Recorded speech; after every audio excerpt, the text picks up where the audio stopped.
Hey everyone, welcome back to my YouTube channel cute वांगशन। तो चलो हम आज एक फिर से new one shot F start करते हैं। इस वन शॉट एफ का नाम है माय प्रोटेक्टर, जो एक ओमेगा वर्स होगा और इसमें हमारा विंग एक ओमेगा होगा और वांग जी एक अल्फा होगा। हमारा विंग एक अमीर फैमिली का एक लौता बेटा है, वही हमारा वांग जी रिटायर कमांडो है। इसका मतलब ये नहीं है कि हमारा वांगजी 50 साल का होगा या 40 साल का होगा। नहीं, हमारा वांगजी अभी 30 साल का है। वो अपने कमांडो से खुद नहीं निकला, उसे निकाला गया है। और उसका कारण ये नहीं है कि वांगजी ने गद्दारी किया था, उसका कारण ये है कि वो ज़्यादा ही ईमानदार था और साथ में वो अपने सीनियर्स की बातें नहीं मानता था। वांगजी बहुत ज़्यादा कोल्ड, बहुत ज़्यादा रूथलेस है और साथ में वो बहुत ज़्यादा ईमानदार भी है। उसको अगर जहाँ भी कुछ भी बुरा होते हुए दिखेगा, वांगजी बिना कुछ सोचे समझे वहाँ मदद करने जाएगा। ये वांगजी का नेचर है और इसी कारण उसके सीनियर वांगजी को बिल्कुल पसंद नहीं करते, क्योंकि वांगजी उनकी कभी बात सुनता ही नहीं है। उनके सीनियर थोड़े गद्दार थे, थोड़े मतलबी थे, जिस वजह से वो लोगों को यानी कि दुश्मनों को छोड़ दिया करते थे। बट ये बात वांगजी को बिल्कुल पसंद नहीं थी, इसीलिए एक दिन उसने जानबूझकर अपने सीनियर्स की बात नहीं मानी और उन गुंडों को पकड़ लिया था और उन्हें जेल में डाल दिया था। बट इस बात से वांगजी के सीनियर बहुत ज़्यादा नाराज़ हो गए थे और उन्होंने धोखाधड़ी करके वांगजी को उसके पोजीशन से हटा दिया। उसके बाद वांगजी को कहीं काम मिलने का नाम भी नहीं ले रहा था, क्योंकि जब कमांडो से अपने सीनियर निकाल देना तो उनके ऊपर गद्दारी का या फिर एक ऐसा टाइटल लग जाता है कि इसने कुछ बुरा काम किया होगा तभी तो इसे निकाला गया है। अगर वांगजी खुद से निकलता तो इतना प्रभाव नहीं पड़ता, बट उसे निकाला गया है, जिस वजह से उसका इमेज डाउन हो गया और उसे कोई भी काम नहीं दे रहा था।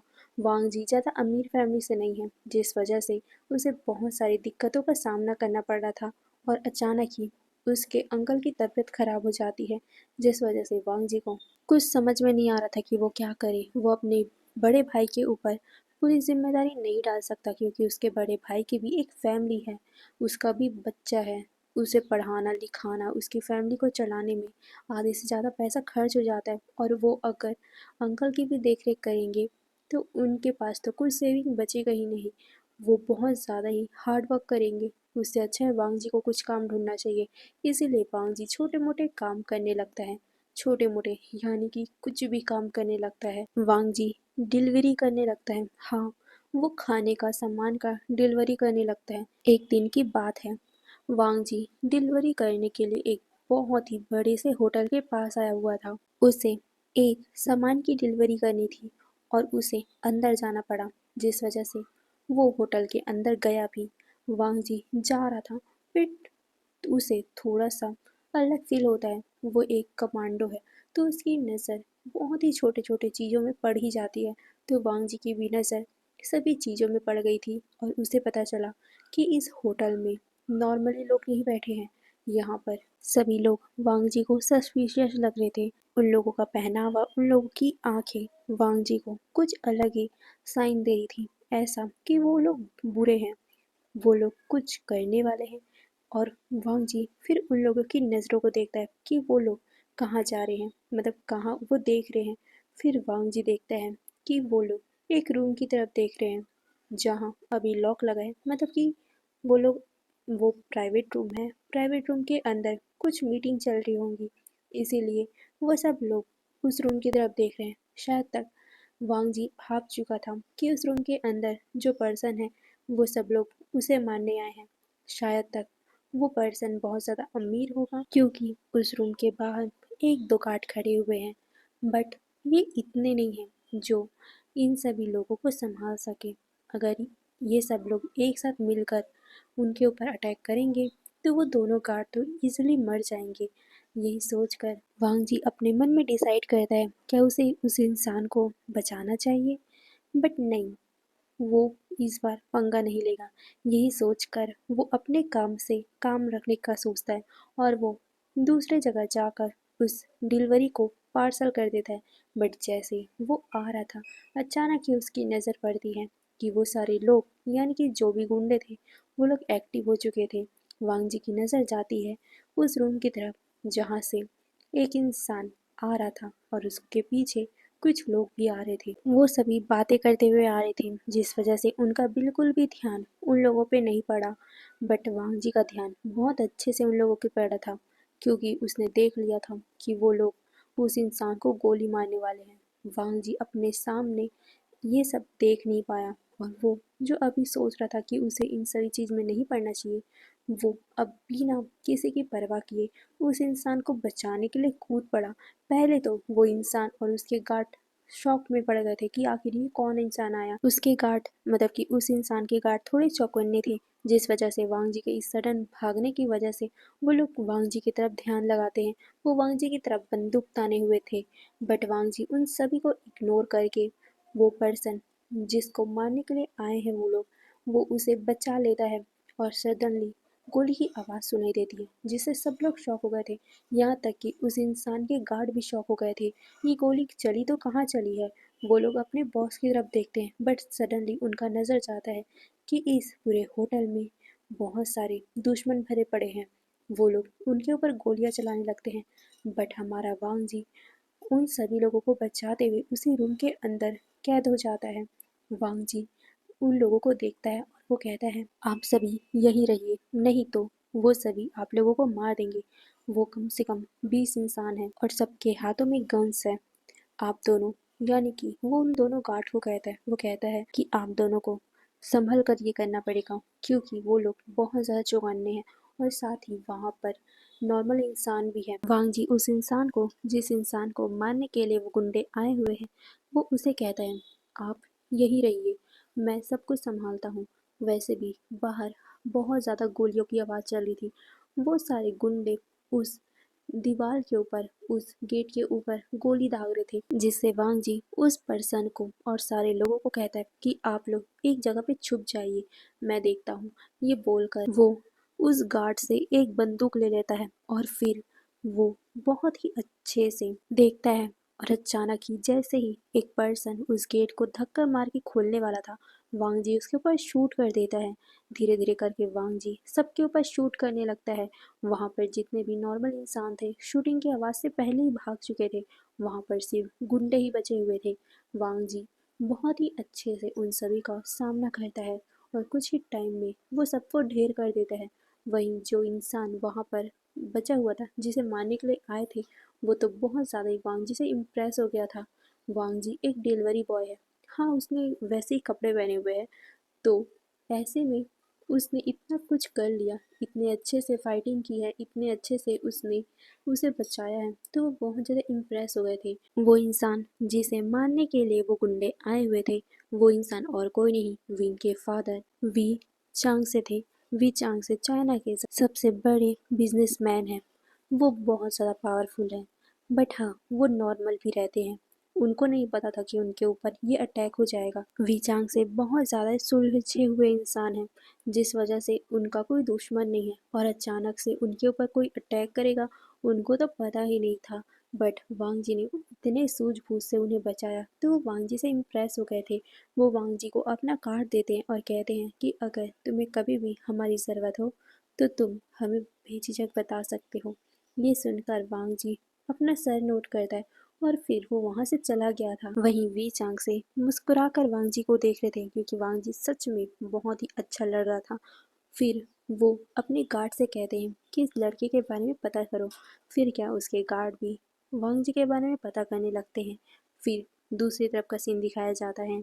सभी लोग अब घर पहुंच चुके थे यानी कि वी चांग से अपने घर पहुंच चुके थे। चांग से सरन बहुत ज़्यादा शॉक हो गई थी। उसने भी सुन लिया था यहाँ तक कि उन्हें न्यूज़ भी मिल गया था कि उस होटल में बहुत ज़्यादा गोलीबारी चली थी। उन्हें तो पता था कि उस होटल में हमारी वी चांग से गए हैं तो वो बहुत ज़्यादा घबरा गई थी।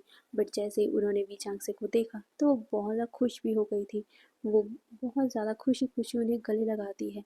वहीं वी चांग से उसे शांत करते हैं और कहते हैं कि वो ठीक है। वो एक लड़के के कारण आज बच गए नहीं तो आज तो उनकी मौत पक्की थी। बट उन्हें समझ नहीं आ रहा कि कौन है जिन्होंने उन्हें मारने की कोशिश की। वही चांग से सरन भी इस सोच में पड़ गई थी क्योंकि वो जानती थी वी चांग से किसी से भी दुश्मनी मोल नहीं लेते हैं। वो सबसे बहुत ज़्यादा प्यार से बातें करते हैं। उनकी फैमिली का कोई भी दुश्मन नहीं है, तो आखिर ये कौन आ गया जिन्होंने उन्हें मारने की कोशिश की है। आज से पहले तो ऐसा कभी नहीं हुआ था। तभी चांग सन और भी ज़्यादा घबराने लगती है, क्योंकि वो अपने बच्चे एक लौते ओमेगा बेटे विंग के बारे में सोचने लग गई थी। अगर उसके पति के ऊपर अटैक हुआ है, क्या पता उसके बेटे के ऊपर भी अटैक हो जाए। यही सोचकर वो अपने पति से कहती है कि आप विंग के बारे में पूछिए, क्या पता विंग के ऊपर भी अटैक हो जाए। ये सुनकर वे चांग से भी हल्का सा डर गए थे, क्योंकि आज जो हुआ उनके लिए सच में बहुत ज़्यादा बड़ा चीज़ था, और उनके बेटे को कुछ हो जाए वो देख नहीं सकते, क्योंकि उनकी लाइफ में उसकी वाइफ और उसके बच्चे ही तो है। उसकी मतलब एक लौता बेटा ही तो है जो उसकी लाइफ है। अगर उन्हें कुछ हुआ तो वो सच में अपने आप को माफ़ नहीं कर पाएंगे। इसलिए वो जल्द से जल्द विंग को कॉल कर दे। विंग के पास कोई भी बॉडीगार्ड नहीं है, जिस वजह से विंग फ्रीली घूमता है। वो अपने दोस्तों के साथ मटर गश्ती करता रहता है, और आज जब उसके फादर के साथ इतना कुछ हुआ तो विचांग से डर गए थे। वो जल्दी से विंग को कॉल करते और घर बुलाते हैं। विंग भी अपने फादर की ऐसी घबराहट वाली आवाज़ सुनकर बिना कुछ सोचे समझे अपने घर आ जाता है। उसकी मदर विंग को चेक करने लग जाती है। वो विंग से पूछती है कि कुछ हुआ तो नहीं ना। विंग कहता है, नहीं मदर, क्या होगा मुझे, वैसे आप लोग घबराए हुए क्यों हो। ये बोलकर वो अपने मदर फादर से पूछता है। तभी उसकी मदर बताने वाली थी कि उसके फादर के ऊपर अटैक हुआ है, बट उसके फादर उसे रोक लेते हैं, ये कहकर कि कुछ नहीं, वो बस कुछ मतलब ऐसे ही तुम्हें पूछ रहे थे कि तुम कहाँ हो, बहुत टाइम हो गया था ना। ये सुनकर विंग कहता है, फादर आप लोगों ने तो मुझे डरा ही दिया। आपको पता है मैं अपने दोस्तों के साथ मस्त घूम रहा था, आपकी ऐसी बातें सुनकर मैं डर गया था। उस टाइम में कितना ज़्यादा पैनिक हो गया था, आपको पता है। ये सुनकर उसके फादर मुस्कुराते हैं। वो उसे कहते हैं, कोई बात नहीं, अब घर आ गए हो ना, चलो अब घर में ही खाना खा लो, अब बाहर जाने की ज़रूरत नहीं है। ये सुनकर मुंह बनाता है। वो कहता है, और ठीक है। फिर क्या, वो दिन उनका वैसे ही बीत जाता है, बट इस बार वे चांग से और चांग सैन बहुत ज़्यादा डर गए थे। वो लोग सोचते हैं कि क्यों ना वो विंग की सेफ्टी के लिए भी एक बॉडीगार्ड हायर कर ही दे, क्योंकि अब वो डर चुके हैं इस हादसे से। उनका कौन सा दुश्मन आ गया। ठीक है यार, वी चांसी के ऊपर हमला हुआ तो हुआ, बट उनका एक लौता बेटा है। अगर उनके मतलब विंग के ऊपर हमला हो गया तो क्या होगा। विंग की सेफ्टी उनके लिए बहुत इंपॉर्टेंट है, इसीलिए वो सोचते हैं कि क्यों ना विंग के लिए भी एक बॉडीगार्ड हायर कर ही दे। ये सोचकर वो लोग विंग के लिए बॉडीगार्ड ढूंढने लग जाते हैं, बट इससे विंग खुश नहीं था, क्योंकि बॉडीगार्ड होने से सारा फ्रीडम खो जाता है। विंग अपने माता पिता से कहता है, नहीं बाबा, मुझे कोई बॉडीगार्ड नहीं चाहिए, वो सब चिपके रहते हैं, मुझे ऐसे इंसान पसंद नहीं, प्लीज़ ना बाबा। ये बोलकर वो अपने फादर को अपनी मदर को मनाने लग गया था। उसकी मदर विंग को समझाने लग गई थी, बट उसके फादर समझते हैं विंग एक फ्री बर्ड है, उसे किसी के साथ बंधना बिल्कुल पसंद नहीं है। और बॉडीगार्ड के साथ तो बंधना ही पड़ता है, क्योंकि बॉडीगार्ड 24 घंटे आपके साथ ही रहते हैं। जो विंग को कभी पसंद नहीं आएगा तो वो कह देते हैं कि ठीक है, तुम्हारे लिए हम कोई भी बॉडीगार्ड नहीं रखेंगे। ये सुनकर चांग सैन थोड़ी सी नाराज़ हो गई थी। ये क्या बात हुई, विंग के लिए बॉडीगार्ड तो लेना ही पड़ेगा। बट वी चांग से कह देते हैं कि तुम इस बारे में शांत रहो, मैंने कुछ सोचा है। ये सुनकर चांग सैन उन्हें देखती है। फिर विंग के जाने के बाद चांग सैन पूछने लग गए कि आपने क्या सोचा है। ये सुनने के बाद वे चांग सैन को कुछ बताते हैं। वो कहते हैं कि उनको उस लड़के के बारे में पता चला है जिसने उसे बचाया था। वो लड़का मिलिट्री कमांडर रह चुका है, बट कुछ गलत फहमी की वजह से उसे मिलिट्री से निकाल दिया गया, बट उसने मेरी जान बचाई है। मुझे पक्का यकीन है कि वो दिल का बुरा नहीं है, तो हम उससे विंग का बॉडीगार्ड बना देंगे, बट सीक्रेट, विंग को पता भी नहीं चलेगा। ऐसे ये सुनकर चांसी कहती है, वो मिलिट्री से निकाला गया है, इसका मतलब होगा कि वो बुरा होगा, आप मत रखिए उसे। और वैसे भी मैं अपने बेटे के लिए कोई रिस्क नहीं ले सकती। ये सुनकर भी चांसी समझाते हैं कि मैंने उसके बारे में अच्छे से जांच पड़ताल की है, वो बुरा नहीं है। उसने असल में लोगों की जान बचाने के लिए अपने बड़े सीनियर्स की बात नहीं मानी थी, और उनके सीनियर थोड़े गद्दार थे, इसीलिए उन्होंने जानबूझकर वांग जी को उस काम से निकलवा दिया और उसकी इंसल्ट कर दी, जिस वजह से उसे काम नहीं मिल रहा था और उसे एक डिलीवरी बॉय का काम दिया गया। बट देखो, वो एक डिलीवरी बॉय होने के बाद भी वो रिटायर होने के बाद भी, मुझसे जान पहचान ना होने के बाद भी उसने मेरी जान बचाई है। तो अगर हम उसे काम देंगे भी इनकी सेफ्टी का, तो वो अपने काम को ईमानदारी से करेगा, मुझे पक्का यकीन है। ये बोलकर वो चांगसे को मनाता है। फिर चांगसे भी कह देती है कि ठीक है, अब उसे जल्द से जल्द विंग के लिए हायर कर दीजिए। फिर क्या, वी चांगसे बिना देरी किए वांग जी के घर पहुंच जाते हैं। वांग जी तो पहले शॉक ही हो गया था वी चांगसे को अपने घर में देखकर। फिर वी चांगसे वांग जी से कहते हैं कि उन्हें अपने बेटे के लिए बॉडीगार्ड चाहिए। वांग जी कुछ सोच में पड़ गया था। तभी वी चांगसे कहते हैं, हम तुम्हें बहुत ज़्यादा अच्छा रकम देंगे और साथ में तुम्हारे अंकल का भी ट्रीटमेंट करवाएंगे। हमें पता है कि तुम्हारे अंकल की तबीयत ख़राब है और उसी कारण तुम एक डिलीवरी बॉय का काम करते हो, बट अगर तुम मेरे बेटे की सेफ्टी का ख्याल रखोगे, तुम उसके लिए सीक्रेट बॉडीगार्ड बनोगे, तो हम तुम्हारे अंकल के साथ साथ तुम्हें बहुत अच्छा भी पैसा देंगे। ये सुनकर वांग जी सोच में पड़ गया था। हाँ, ठीक है, वो उसे पैसे से लेना देना नहीं है, उसे बस अपने अंकल की ट्रीटमेंट करवाना है।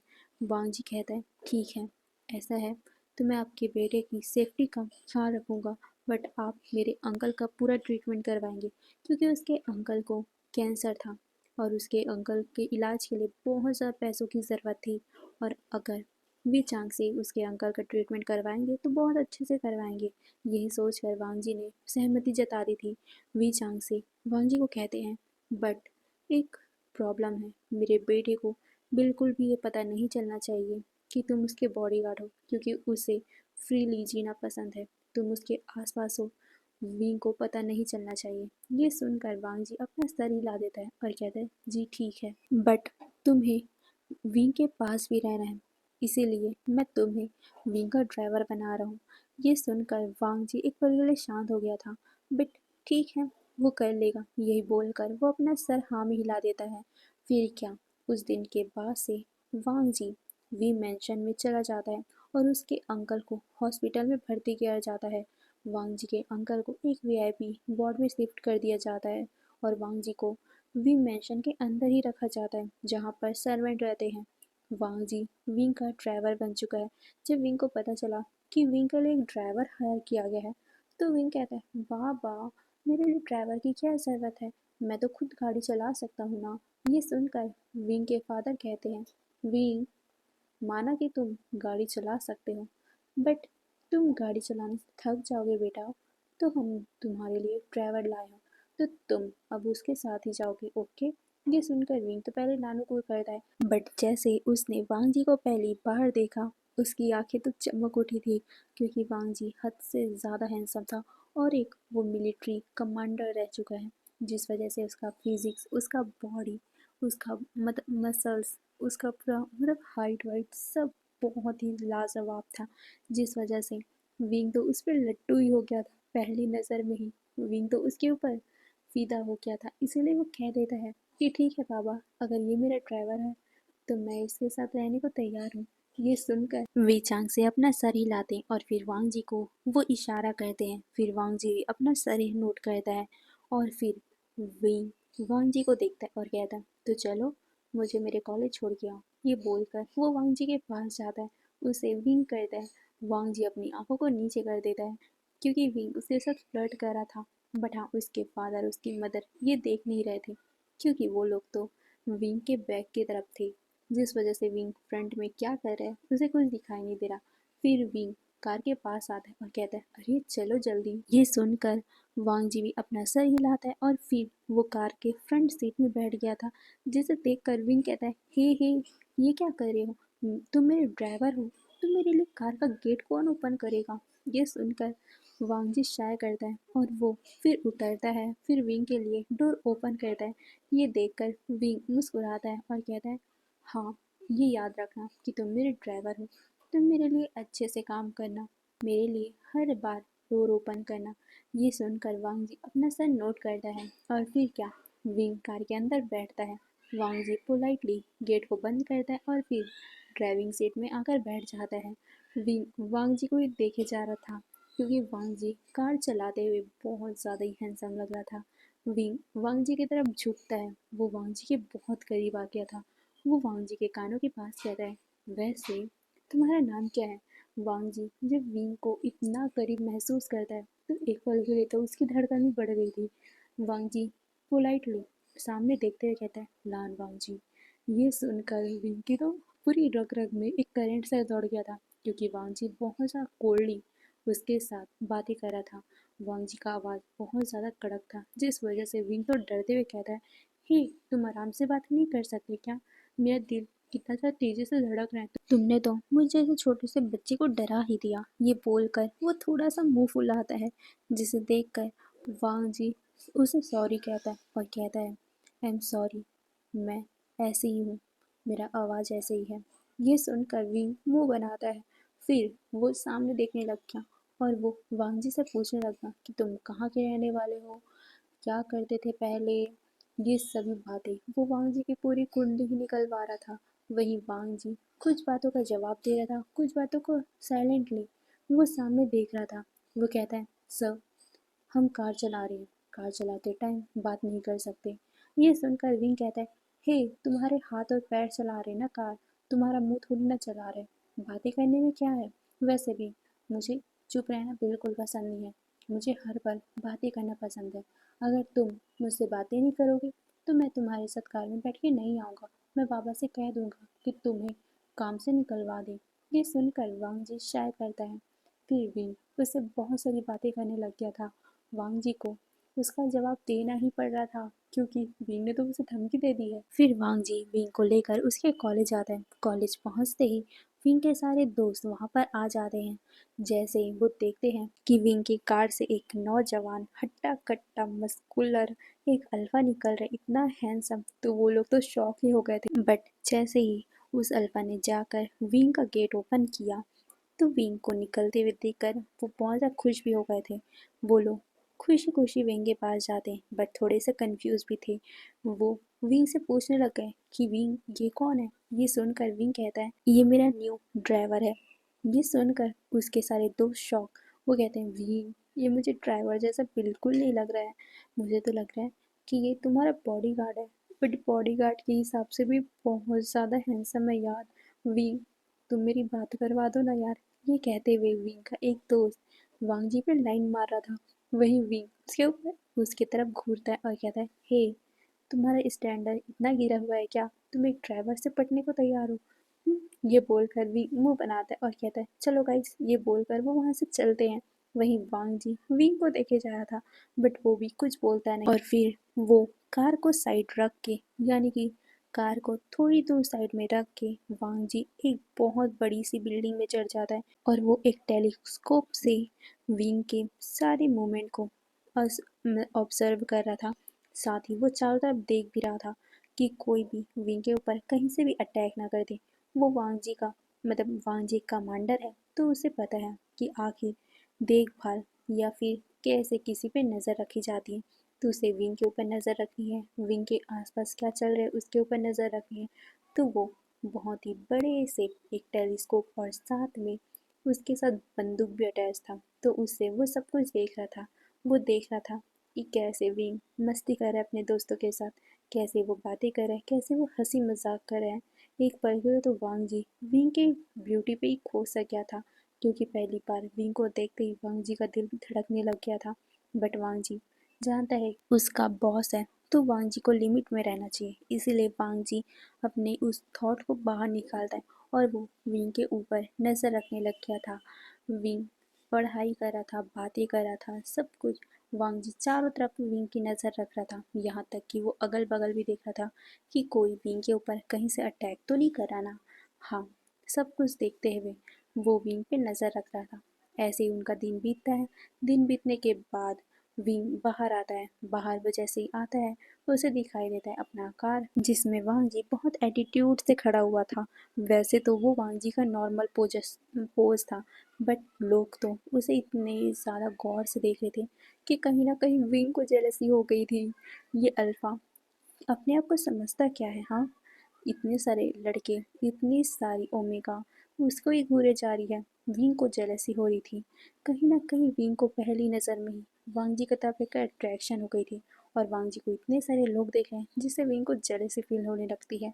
विंग वांग जी के पास जाता है और वो उसे डांटने लग गया था, ये कहते हुए कि तुम अपने आप को कोई मॉडल समझते हो क्या, ये कैसे खड़े हो, चुपचाप तुम अंदर ही बैठा करो, बाहर किसी से बातें करने की और किसी की तरफ देखने की ज़रूरत नहीं है, और अगर कोई तुमसे बातें करने आए ना तो उसे इग्नोर कर दिया करो, तुम एक नौकर हो तो नौकर की तरह ही कार में बैठा रहो। ये सुनकर वांग जी अपना सर हम हिलाता है और फिर वो विंग के लिए डोर ओपन करता है। विंग चुपचाप कार में बैठ जाता है और अपने दोस्तों को बाय बोलकर वो वहाँ से चलने लगता है।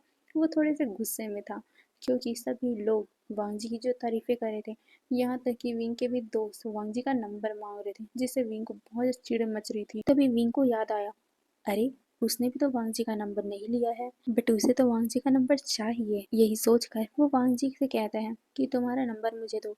ये सुनकर वांग जी कहता है, बट क्यों? ये सुनकर विंग कहता है, तुम मेरे ड्राइवर हो, अगर कहीं मैं फंस गया, मुझे तुम्हें बुलाना पड़ा, तो मुझे तुम्हें बुलाने के लिए तुम्हारा नंबर तो चाहिए होगा ना। ये सुनकर वांग जी कहता है, आपके फादर ने मुझे पर्सनल फ़ोन दिया है जिसका नंबर आपको बता दिया जाएगा। ये सुनकर विंग कहता है, हे मुझे वो वाला नहीं, तुम्हारा पर्सनल नंबर चाहिए। क्या पता कभी उस वाले मोबाइल को तुमने पकड़ा नहीं और तुम्हारा मोबाइल वो वाला बंद होगा, तो मुझे तुम्हारे पर्सनल फ़ोन में ही कॉल करना होगा ना, तो मुझे पर्सनल नंबर दो जो किसी के पास ना हो। ये सुनकर वांग जी विंग को आईने से देखता है, बट वो कुछ ना बोल सामने देखने लग गया। विंग कहता है, हे मैंने तुम्हें कुछ बोला है ना, मुझे तुम्हारा नंबर चाहिए। ये सुनकर वांग जी कहता है, आपके फादर से मांग लीजिएगा। ये सुनकर विंग कहता है, मैं तुमसे मांगा है। ये सुनकर वांग जी कहता है, बट विंग कहता है, बट कुछ नहीं, मुझे तुम्हारा नंबर चाहिए। ये बोलकर वो वांग जी के करीब पहुंच जाता है। अभी विंग का फेस वांग जी के नेक के पास था, यानी कि वांग जी ड्राइविंग कर रहा था और विंग पीछे बैठा हुआ था, तो वो वांग जी के सीने की तरफ जहाँ पर मोबाइल रखा जाता है वहाँ पर वो ढूंढने लग गया था, जिस वजह से विंग वांग जी के बहुत करीब था। वांग जी की तो हार्ट बीट बढ़ गई थी। वो उसे कहता है, सर आप अच्छे से रहिए, प्लीज़ ऐसा मत कीजिए। विंग कहता है, क्यों, मुझे तुम्हारा नंबर चाहिए, बोला ना मैंने, तुम्हारा मोबाइल कहाँ है, दो मुझे। ये बोलते हुए वो उसमें ढूंढ रहा था। वांग जी एक हाथ से विंग के हाथ को पकड़ लेते और कहते, सर आप ऐसा मत कीजिए, हम ड्राइविंग कर रहे हैं। ये सुनकर विंग कहता है, मैंने चुपचाप तुमसे मोबाइल मंगाया, तो तुम तमाशा क्यों करे, मुझे मोबाइल दो। ये बोलते हुए वो वांग जी के हाथों से मतलब अपने हाथों को छुड़वाता है और फिर वो वांग जी के पूरे जेब में, उसके कमर वमर में, सब में तलाश करने लग गया था। अचानक ही विंग का हाथ वांग जी के प्राइवेट पार्ट पे चला जाता है, जिस वजह से वांग जी झटके से ब्रेक लगाता है और इतने सडनली ब्रेक लगने से विंग सामने की तरफ धक्का खा जाता है। वो सामने की तरफ आने वाला था, बट वांग जी ने उसे कैच कर लिया था। विंग को लगे उससे पहले ही वांग जी ने उसे करीब खींच लिया था, जिस वजह से अभी विंग उछल कर वांग जी के गोद में आ गया था। विंग, उसकी हार्ट बीट बहुत ज़्यादा तेज, वहीं वांग जी विंग को देखने लग गया।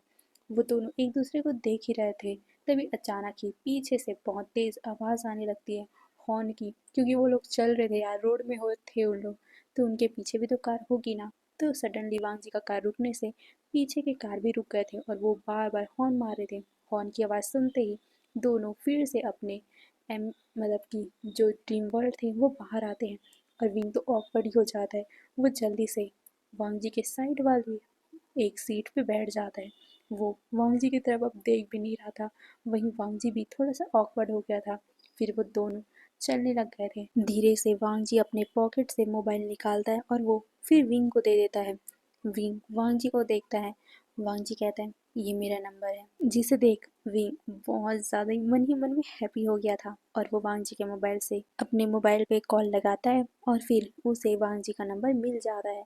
वहीं वो वांग जी को वो कॉल लौटा देता है, फ़ोन लौटा देता है। फिर उसके बाद क्या, वो लोग घर पहुंच जाते हैं। विंग वांग जी को देखता है, उसे विंग करता है और वो वहाँ से चला गया था। वहीं वांग जी की हार्ट बीट बहुत ज़्यादा तेज़ हो गई थी, बट उसने जब अपने नीचे देखा था तो उसका लोअर एरिया बहुत ज़्यादा टाइट हो गया था, क्योंकि विंग उसके ऊपर गिरा था ना। तब वांग जी की धड़कन बहुत ज़्यादा तेज़ हो गई थी और साथ में उसका अल्फा भी एक्टिव हो गया था। पहली बार है जब कोई ओमेगा उसके इतने करीब था, और साथ ही उसे विंग के ऊपर थोड़ा थोड़ा सा क्रश भी हो गया था, जिस वजह से वांग जी बहुत ज़्यादा एक्साइटेड हो गया था। बट विंग उसकी तरफ ना देखे, इसलिए उसने अपने आप को बचाने के लिए, या कहूँ तो विंग उसकी तरफ ना देखे इसीलिए चुपचाप मोबाइल को उसे दे दिया था। वहीं विंग के जाते ही वांग जी तुरंत ही अपने रूम में भागता है और वो अपने आप को शांत करने लग गया था।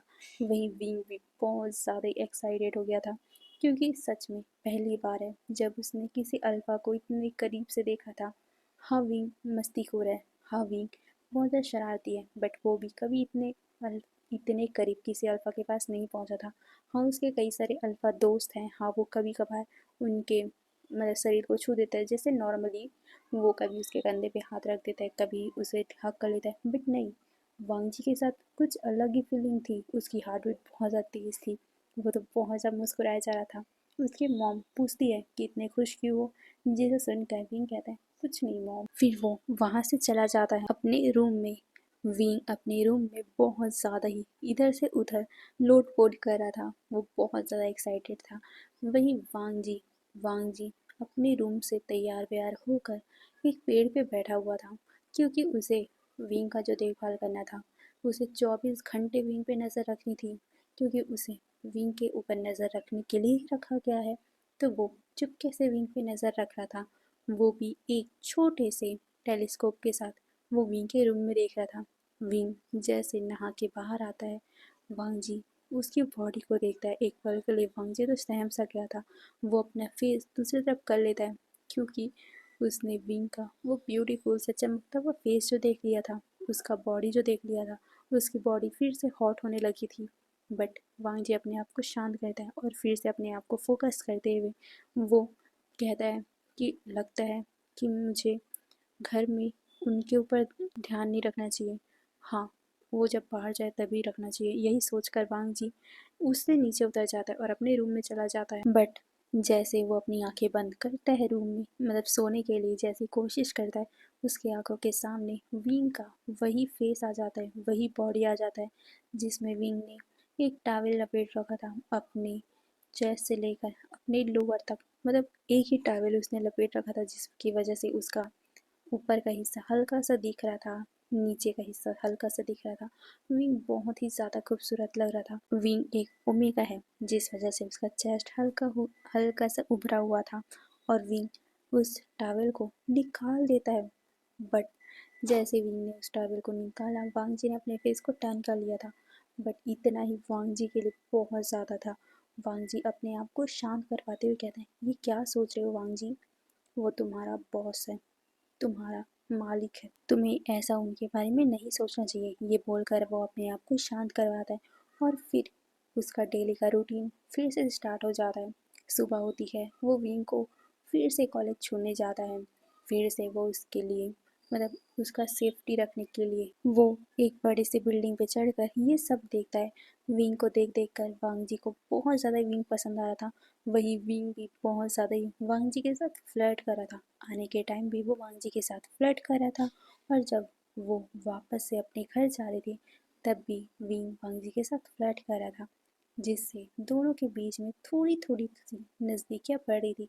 बट वांग जी अपने आप को कंट्रोल भी करके रखा हुआ था, क्योंकि वो विंग के साथ ज़्यादा इंगेज नहीं हो सकता। फिर ऐसे ही उनका दिन बीतने लग जाता है। दिन के साथ साथ विंग वांग जी को पसंद भी बहुत ज़्यादा करने लग जाता है। बट वांग जी अपने आप को संभाल के रख रहा था, क्योंकि वो विंग की तरफ ज़्यादा अट्रैक्ट नहीं हो सकता। विंग उसका बॉस है, ये बार बार वांग जी अपने आप को समझाता था, और वो विंग की तरफ ज़्यादा ध्यान न देने की कोशिश करता था। बट विंग बहुत ज़्यादा ही विंग मतलब वांग जी की तरफ अट्रैक्टेड हो चुका था। वो वांग जी को बहुत ज़्यादा ही प्यार करने लग गया था। एक दिन तो उसने सोच ही लिया कि वो वांग जी को प्रपोज कर ही देगा। उसने देखा था कि कैसे कॉलेज की लड़कियां वांग जी को बहुत ज़्यादा लाइन मारती है। एक दो ने तो वांग जी को लव लेटर और साथ ही गिफ्ट रोज़ भी दिए थे, जिसे विंग बहुत ज़्यादा चिढ़ चुका था। उसने अब डिसाइड कर लिया था कि वो वांग जी को अपने दिल की फीलिंग बता ही देगा। वो वांग जी को अपने प्यार का इजहार कर ही देगा। साथ ही उसके दोस्तों ने भी कह दिया था कि हाँ विंग तुम्हें कर देना चाहिए, क्योंकि देखा तुमने इतने सारी लड़कियां इतने सारे ओमेगा वांग जी की तरफ अट्रैक्टेड है, क्या पता वांग जी को कोई पसंद आ गया तो। ये सुनकर विंग की तो मतलब जली बहुत जली थी उस टाइम। उसने ठान लिया था कि आज ही वो वांग जी को प्रपोज करेगा। इसीलिए जब वो कार में बैठता है, तो वो वांग जी को बिना देखे कहता है कि मुझे पार्क जाना है, तुम मुझे पार्क ले चलो। ये सुनकर वांग जी कहते हैं बट अभी, ये सुनकर विंग कहता है हाँ अभी मुझे पार्क ले चलो। ये सुनकर वांग जी कहते हैं ठीक है। ये बोलकर वो उसे ले जाने लगता है। वो पूछता है कि कौन से पार्क। ये सुनकर विंग शहर से सबसे दूर एक बहुत ही सुंदर सा पार्क था, उसका नाम बताता है। वांग जी थोड़ा शॉक हो गया था, इतने दूर क्यों जाना है, वो भी अकेले। विंग कहता है मेरी मर्जी है ना, तो तुम चलो ना। ये सुनकर वांग जी कहता है ओके ठीक है। फिर क्या, वांग जी विंग को लेकर शहर से दूर एक बहुत ही सुंदर से पार्क में जाता है। वहाँ पर कुछ लोग थे। असल में ये जगह विंग के मॉम डैड जब पहली बार मिले थे उस टाइम का ये निशानी है। इसी जगह में वो दोनों ने अपने लव का कन्फेशन किया था। और जब भी उनकी एनिवर्सरी आती है या फिर इनका बर्थडे आता है तो वो लोग इसी पार्क में घूमने आते हैं। ये पार्क बहुत ही ज़्यादा सुंदर है। इस पार्क में हरियाली भी बहुत ही ज़्यादा सुंदर है। क्योंकि ये शहर से दूर है तो यहाँ का वातावरण भी बहुत ही ज़्यादा प्यारा है। इस जगह पे ज़्यादा लोग नहीं आते हैं क्योंकि ये जगह बहुत दूर है और साथ ही बहुत ज़्यादा सीक्रेट है। इसीलिए विंग यहाँ पर वांग जी को लेके आया ताकि वो वांग जी को अपने दिल की फीलिंग बता सके। और अगर वांग जी ने उसे इनकार कर दिया तो उसका मोए मोए ना हो जाए। यही सोचकर वांग जी को विंग वहाँ लेके आता है। वांग जी विंग को नीचे उतारता है यानी कि उसके लिए गेट खोलता है। विंग उस जगह को देखकर बहुत ज़्यादा हैप्पी था। तभी वो वांग जी को देखता है और कहता है चलो मेरे साथ। ये सुनकर वांग जी कहता है कहाँ। ये सुनकर विंग कहता है तुम्हें जितना बोला है वो करा करो ना, तुम मेरी बात को क्यों नहीं सुनते हो। फिर वांग जी अपना सर हिलाकर विंग के पीछे पीछे चलने लग गया था। विंग वांग जी को बहुत ही दूर लेके आता है जहाँ पर एक बहुत ही सुंदर सा नदी था। उस नदी को देखते हुए विंग कहता है बहुत सुंदर है ना। ये सुनकर वांग जी भी उस सीनरी को इंजॉय करते हुए अपना सर हिलाता है। विंग कहता है तुम्हारे दिल में कोई है।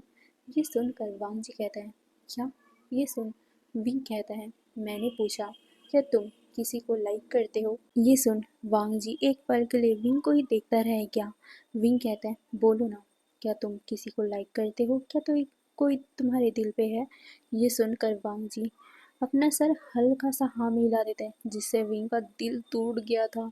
वांग जी ने कैसे कहा कि वो किसी और को लाइक करता है। विंग को इतना गुस्सा आया ना कि वो वांग जी का कॉलर ही पकड़कर खींच लेता है। विंग हल्का सा छोटा था और वांग जी हल्का सा लंबा था जिस वजह से विंग वांग जी के शोल्डर तक आता था। वो वांग जी के शोल्डर को पकड़ता है, वो अपनी तरफ खींचता है और कहता है तुम तुम्हारी हिम्मत कैसे हुई किसी और को पसंद करने की। हाँ, मैं तुम्हें पसंद करता हूँ, मैं चाहता हूँ कि तुम मेरे बनो। ये सुनकर वांग जी शॉक हो गया था। वो विंग को देख रहा था। विंग कहता है तुम्हें सुनाई दिया मैंने क्या कहा, मैं तुम्हें पसंद करता हूँ, आज से तुम मेरे बॉयफ्रेंड हो, समझ गए। ये सुनकर वांग जी को होश आता है। वो विंग का हाथ अपने कॉलर से हटाते हुए कहता है सर ये आप कैसी बातें कर रहे हो, ऐसा नहीं हो सकता। ये सुनकर विंग कहता है क्यों नहीं हो सकता। ये सुनकर वांग जी कहता है क्योंकि आप मेरे बॉस हो, मैं आपका सर्वेंट हूँ। और वैसे भी हम दोनों की ज़िंदगी अलग अलग है, आप अमीर हो मैं गरीब हूँ। ये सुनकर विंग कहता है मुझे कोई फ़र्क नहीं पड़ता, मुझे फ़र्क पड़ता है कि तुम बस मेरे हो। ये बोलकर वो वांग जी को देख रहा था। वही वांग जी मना कर देता है कि नहीं ऐसा नहीं होगा। ये सुनकर विंग कहता है इसका मतलब है कि तुम मुझे पसंद नहीं करते। ये सुनकर वांग जी कहता है मैं, बट वो आगे कुछ कहता कि अचानक ही उसे कुछ फील होता है। उसे फील हुआ कि कोई तो है जो उसके ऊपर नज़रें रखे हुए है। वांग जी इधर उधर देखता है। अचानक ही उसकी नज़र एक झाड़ी के पीछे जाती है। वहाँ पर उसने कुछ देखा जिसे देखते ही वांग जी जल्दी से विंग को नीचे बैठा देता है और अचानक ही एक गोली की आवाज़ आती है। विंग तो डर ही गया था। वो शॉकिंगली वांग जी को देखता है। वांग जी अब बिना देरी किए विंग का हाथ पकड़ता है और वो वहाँ से सीधा पेड़ों की तरफ भागने लगता है। क्योंकि वो जंगली एरिया था तो चारों तरफ जंगल ही जंगल था। एक तरफ नदी था और तीन तरफ जंगल था। एक तरफ वांग जी के कार रखे हुए थे जिस तरफ वो जा नहीं सकते क्योंकि वो खुला मैदान है। वो छुपेंगे तो छुपेंगे कहाँ, कोई भी आके गोली में मार देगा। इसीलिए उनको एक ऐसी जगह चाहिए थी जहाँ पर वो छुप सके। और यहाँ पर बहुत सारे पेड़ हैं तो वो लोग पेड़ से तो बच ही सकते। यही सोचकर वांग जी उसे एक तरफ जहाँ पर पेड़ है वहाँ ले जाने लग गया।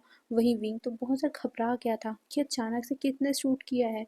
विंग वांग जी की चिल्लाकर बोल रहा था कि ये क्या हो रहा है। वांग जी कहता है कि अभी बात करने का टाइम नहीं है, हमें यहाँ से चलना पड़ेगा। ये बोलकर वो बहुत ही ज़्यादा तेज़ी से भाग रहे थे। विंग भी भाग रहा था, बट विंग एक ओमेगा है, वो नॉर्मली इंसान है। वांग जी एक कमांडर है तो उसकी स्पीड ज़्यादा होगी, विंग की नहीं। तो विंग एक जगह लड़खड़ा कर गिर रहा था। वांग जी उसे संभालता है और फिर से वो भागने लग गए थे। विंग को बहुत ज़्यादा थकावट हो रही थी क्योंकि वो ऐसे कभी भागा नहीं है यार। वो बहुत ज़्यादा थक रहा था। पीछे से बहुत ज़्यादा गोलियों की आवाज़ आ रही थी। विंग तो बहुत ज़्यादा डरा हुआ था। वांग जी और विंग को कुछ समझ में नहीं आ रहा था कि वो क्या करे। वहीं वांग जी, उसे पता है कि वो कर सकता है, बट वो अभी विंग को बचाना ज़्यादा ज़रूरी समझ रहा है। अगर वो लड़ने को बैठेगा तो क्या पता कोई भी आकर विंग को गोली मार देगा। बट अभी विंग को सेफ जगह पे पहुंचाना ज़रूरी है।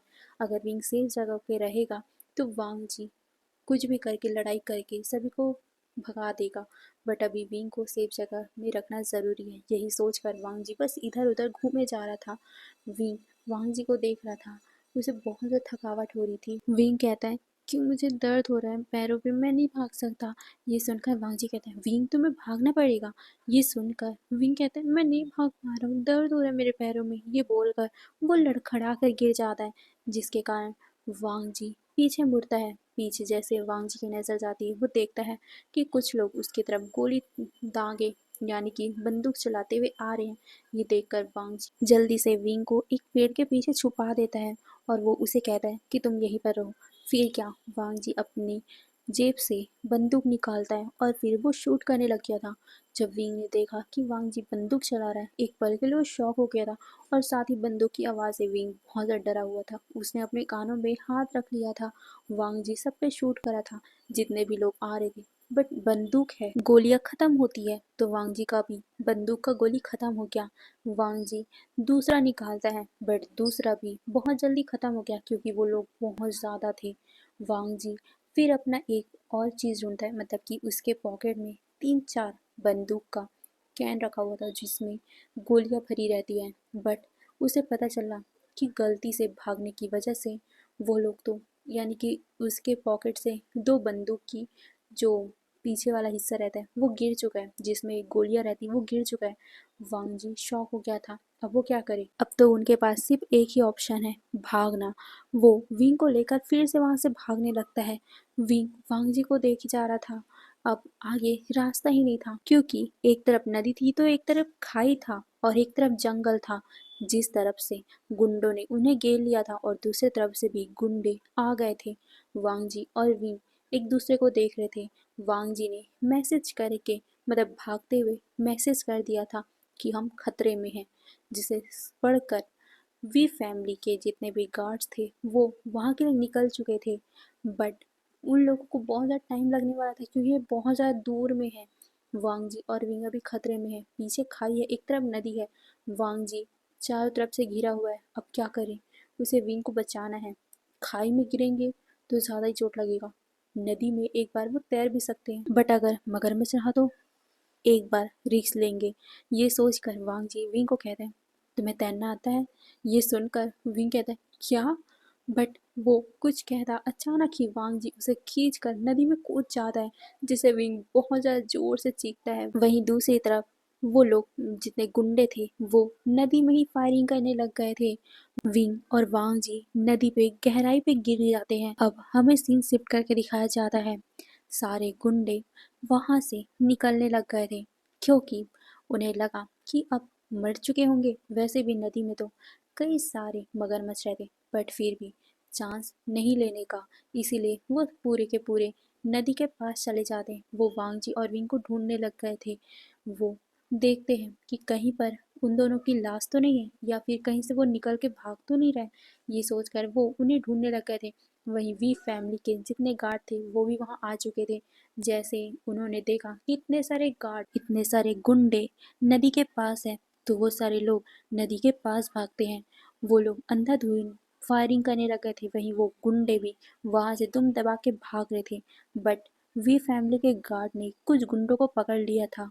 वो उन्हें बहुत बुरी तरीके से मारते हैं और पूछते हैं कि विवुशियन कहाँ है। ये सुनकर वो गुंडे बताते हैं कि वो लोग नदी में कूद गए हैं।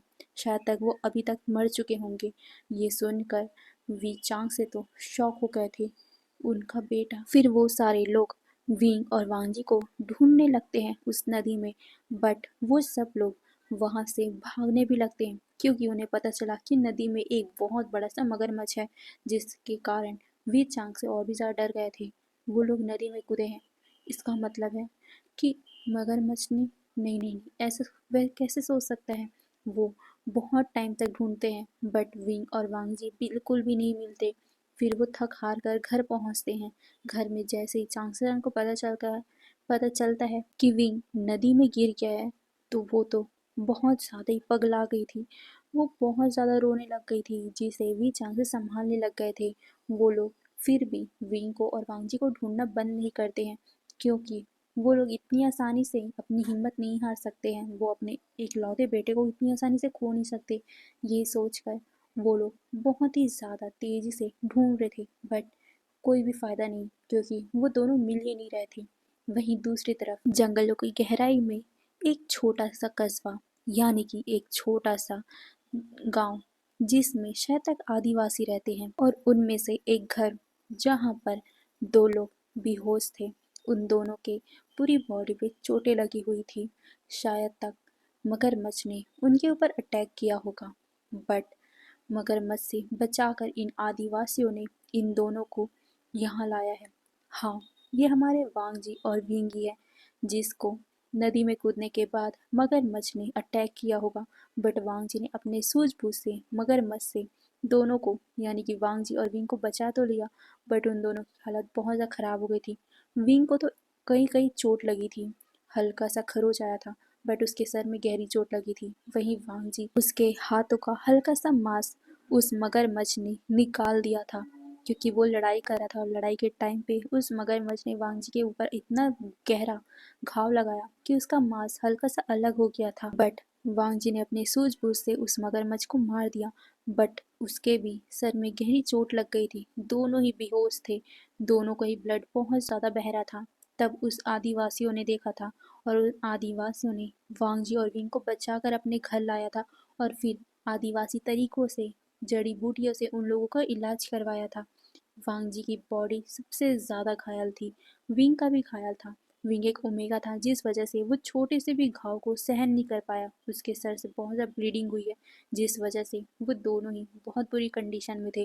बट उन आदिवासियों ने अपने पुराने तकनीकों से उन दोनों की जान बचा ली है। बट 7 दिन हो चुके हैं, ये दोनों बेहोश हैं। हाँ, 7 दिन हो चुके हैं विंग और वांगजी को उस नदी में खोए हुए। वहीं विंग की मदर तो बहुत ज़्यादा रो रही थी क्योंकि उन लोगों को नदी में कुछ इंसानी मांस मिले थे, और साथ में विंग और वांगजी के कपड़े का टुकड़ा भी। तो उन लोगों को ये पता चल गया कि शायद तक मगरमच्छ ने उन दोनों को खा लिया होगा, इसीलिए उन दोनों की बॉडी नहीं मिल रही है। वहीं दूसरी तरफ उस जंगल में उन आदिवासियों के पास 7 दिन के बाद करीबन 1-2 बजे वांगजी की हल्की हल्की सी आंखें खुलती हैं। आंखें खुलते ही वो अपने सर को पकड़ लेता है क्योंकि उसके सर में बहुत ज़्यादा ही दर्द हो रहा था। साथ ही उसके हाथों में भी बहुत ज़्यादा दर्द हो रहा था। वो उठने की कोशिश कर रहा था, बट वहाँ पर बैठा हुआ वैद्य उसे रोक देता है, ये कहते हुए कि नहीं, तुम मत उठो, तुम्हारी बॉडी में जगह जगह पे घाव है, तुम्हारे हाथों में चोट है, तुम ऐसे मत उठो। ये सुनकर वांगजी उन्हें देखता है। वो कंफ्यूज था कि वो कहाँ है, यहाँ तक कि उसे ये भी याद नहीं था कि वो तो है कौन। वो है कौन, उसका नाम क्या है। वांगजी अपने सर को पकड़ लेता है, उसके सर में गहरी चोट लगी थी, इसीलिए वो उस व्यक्ति से पूछता है कि मैं कौन हूँ, हम कहाँ हैं। ये बोलते हुए वो उस वैद्य को देखता है। उस वैद्य की तो आंखें फटी की फटी रह गई थी। क्या इसका भी, ये बोल वो वांगजी की तरफ कुछ बोलने वाली थी कि तभी वहाँ पर एक ओमेगा की एंट्री होती है, जो वहाँ के आदिवासी के कपड़े पहने हुआ था, और उसके हाथों में कुछ जड़ी बूटी था। वो जड़ी बूटी लाते हुए कहता है, बाबा, मैंने ये जड़ी बूटी ला लिया। ये बोलकर वो उस व्यक्ति को वो जड़ी बूटी देता है, और जैसे ही उस ओमेगा की आंखें वांगजी पे पड़ती है, वो बहुत ज़्यादा ही खुश हो गया था। वो जल्दी से वांगजी के पास आता है और वो वांगजी को गले लगा लेता है। वांगजी शॉक हो गया था। वो उस ओमेगा को दूर करते हुए कहता है, कौन हो तुम? ये सुनकर वो ओमेगा शॉक और वो अपने बाबा की तरफ देखता है, मतलब कि उस वैद्य की तरफ। वो वैद्य उसको समझाता है कि इसकी याददाश्त चली गई है। ये सुनकर उस ओमेगा की आंखों में आंसू आ जाते हैं। वहीं उस ओमेगा की आंखों में आंसू देखकर कहीं ना कहीं वांगजी को भी अजीब फील होता है। वो उन लोगों से कहता है कि आप लोग हैं कौन और आप कौन हो? ये बोलते हुए वो उस ओमेगा को देखता है। वहीं वो ओमेगा वांगजी का हाथ पकड़ते हुए कहते हैं, अल्फा, आप मुझे कैसे बोल सकते हो? मैं आपका ओमेगा। ये बोल वो वांगजी की तरफ देख रहा था। वही वांगजी शॉक, क्या वो किसी का अल्फा है? क्या उसकी शादी हो चुकी है?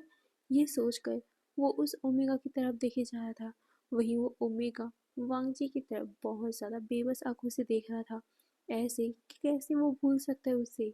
वहीं वांगजी जब उसकी आंखों में देखता है तो कहीं ना कहीं उसका भी दिल हल्का सा पेन होता है। वो कहता है, आई एम सॉरी, बट मुझे मुझे कुछ भी याद नहीं है। आखिर तुम्हारा नाम क्या है? आखिर मेरा नाम क्या है? मैं कहाँ हूँ? ये सुनकर वो वैद्य बताता है कि तुम ईलिंग में हो। ये हमारा गांव है। तुम नदी से गिर गए थे। तुम दोनों नदी से गिर गए थे। तब हम लोगों ने तुम्हें बचाया था। तुम दोनों के शरीरों में बहुत ज़्यादा चोट था। तुम लोगों के सर में बहुत ज़्यादा ही चोटें लगी थी, जिस वजह से तुम बहुत दिन तक बेहोश थे। और आज तुम्हें होश आया है और तुम्हारी याददाश्त चली गई। हमें तो आज ही पता चला। ये सुनकर वांजी शौक था, उसकी याददाश्त चली गई है। वो अपने सर को पकड़ लेता है। वहीं विंग, हाँ, उसके बगल में बैठा हुआ शख्स वो ओमेगा और कोई नहीं, विंग ही था। विंग कहता है, अल्फा, आप घबराओ नहीं, आप परेशान मत हो, मैं हूं ना आपके साथ। ये बोलकर वो वांगजी का हाथ पकड़ लेता है। वांगजी कहता है, तुम हो कौन? ये सुनकर विंग हल्का सा मायूस होकर कहता है, मैं आपका ओमेगा हूँ, मैं आपका प्यार हूँ। ये सुन वांग जी कहता है, क्या सच में? ये सुनकर विंग अपना सर हिलाता है। तभी वहाँ पर कुछ और भी लोग आते हैं। वो वांग जी को होश में आया देखकर बहुत ज़्यादा ही खुश हो गए थे। वो कहते, ओह, तो तुम फाइनली होश में आ गए। तुम्हें पता है तुम्हारा ओमेगा कितना ज़्यादा परेशान होता था, हमेशा वो तुम्हारे आसपास ही रहता था। ये सुनकर वांग जी विंग को देखता है। वो लोग बताते हैं कि इसने पूरे जंगलों में छान मारा तुम्हारी उस दवाई को ढूंढने में, जिससे तुम्हें होश आए और तुम्हारे घाव ठीक हो जाए। ये सुन वांग जी विंग को ही देखे जा रहा था। वो लोग बताते हैं कि विंग को कितनी ज़्यादा चोटें लगी थी, फिर भी उसने तुम्हें बचाने के लिए औषधि तक ढूंढने को तैयार हो गया। यहाँ तक कि वो हर दिन जागा रहता था सिर्फ तुम्हें बचाने के लिए। ये सुनकर वांगजी का दिल हल्का सा धड़कता है। वो विंग के हाथों में हाथ रखता है और वो उसे थैंक यू कहता है। विंग उसके गले लग जाता है, बट वांगजी को दर्द होता है उसके हाथों में, क्योंकि उसके हाथों का मांस हल्का सा हटा हुआ है। या कहूँ तो उस मगरमच्छ ने उस मांस को निकाल दिया था, जिस वजह से वहाँ पर अभी भी बहुत ही गहरा घाव है। बट वहाँ पर इन लोगों ने औषधि लगाई है, जिस वजह से वो हिस्सा थोड़ा सा ठीक है, बेहतर है, बट अभी भी दर्द है। विंग उसे सॉरी कहता है। वांग जी पूछता है कि हम यहाँ कैसे? क्या ये सच में हमारा घर है? हमें चोट कैसे लगी? ये सुनकर विंग अपनी आंखों को नीचे कर लेता है, क्योंकि उसे कुछ भी याद नहीं था। हाँ, यहाँ विंग की भी याददाश्त चली गई थी, क्योंकि उसके सर में भी चोट लगी हुई थी। बट जब विंग को ये होश आया, तब इन लोगों ने उसे बताया कि तुम दोनों एक साथ नदी में गिरे थे और इस अल्फा ने तुम्हें बचाने के चक्कर में उस मगरमच्छ से लड़ाई की थी, बहुत ज़्यादा ही बहादुरी से। तब उन्होंने ये अनुमान लगा लिया था कि शायद तक वांगजी विंग का लवर होगा और इसे बचाने के कारण उसने एक मगरमच्छ से भी जान मोल ले ली थी।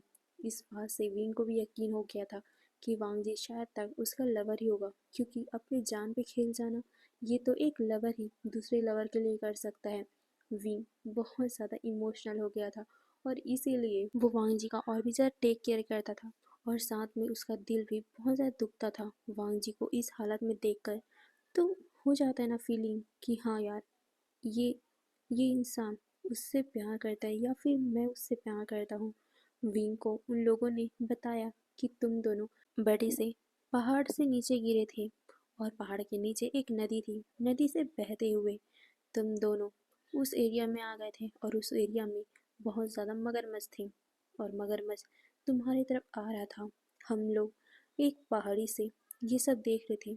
हम लोग तो वहाँ जड़ी बूटी ढूंढने आए थे, बट हम लोगों ने तुम्हें देख लिया। हम वहाँ आते तब तक उस मगरमच्छ के साथ तुम्हारे लवर का हाथापाई हो गया और उस मगरमच्छ ने तुम्हारे लवर की एक हाथ को काट लिया था। बट तुम्हारा लवर इतना ज़्यादा बहादुर था तुम्हें बचाने के लिए कि उसने अपनी जान की परवाह नहीं की, अपने हाथों की परवाह नहीं की और उसने पूरे पावर से उस बड़े से मगरमच्छ को मार दिया था। विंग बहुत ज़्यादा इमोशनल था और ये सब बातें हमारे वांग जी को ये सारे लोग बता रहे थे। वांग जी कहता है तो हम उस नदी में कैसे पहुँचे? ये सुन एक दूसरा टीनेजर बॉय कहता है जो एक ओमेगा ही था और वो भले ही आदिवासी है, बट उनके भी बहुत सारी लव स्टोरियाँ रहती है ना। कई बार अपने पेरेंट्स से बचते बचाते दो लवर अपनी जान दे देते हैं। ऐसी वाली कहानी उसने कई बार सुन रखी थी, पढ़ रखी थी। इसीलिए वो वांग जी से कहता है कि शायद तक तुम दोनों के प्यार को तुम्हारे पेरेंट्स एक्सेप्ट नहीं कर रहे थे और इस ओमेगा की शादी वो दूसरे जगह करने वाले थे। इसीलिए तुम दोनों ने अपनी जान देने का सोच लिया था और तुम दोनों नदी में कूद गए थे। बट तुम उस ओमेगा को मगरमच्छ के हवाले नहीं करना चाहते थे, इसीलिए शायद तक तुमने अपनी जान की बाजी लगा दी। ये सुनकर वांग जी शॉक और वो विंग को देखता है। विंग के आंखों में आंसू आ गए थे। वांग जी उसे कंफर्ट देता है, उसके हाथों को टाइटली पकड़ लेता है। वो कहते हैं तुम फिक्र मत करो, मैं तुम्हारे साथ हूँ। ये सुनकर विंग और भी ज़्यादा हैप्पी हो गया था। वो वांग जी के शोल्डर पे अपना सर रख लेता है।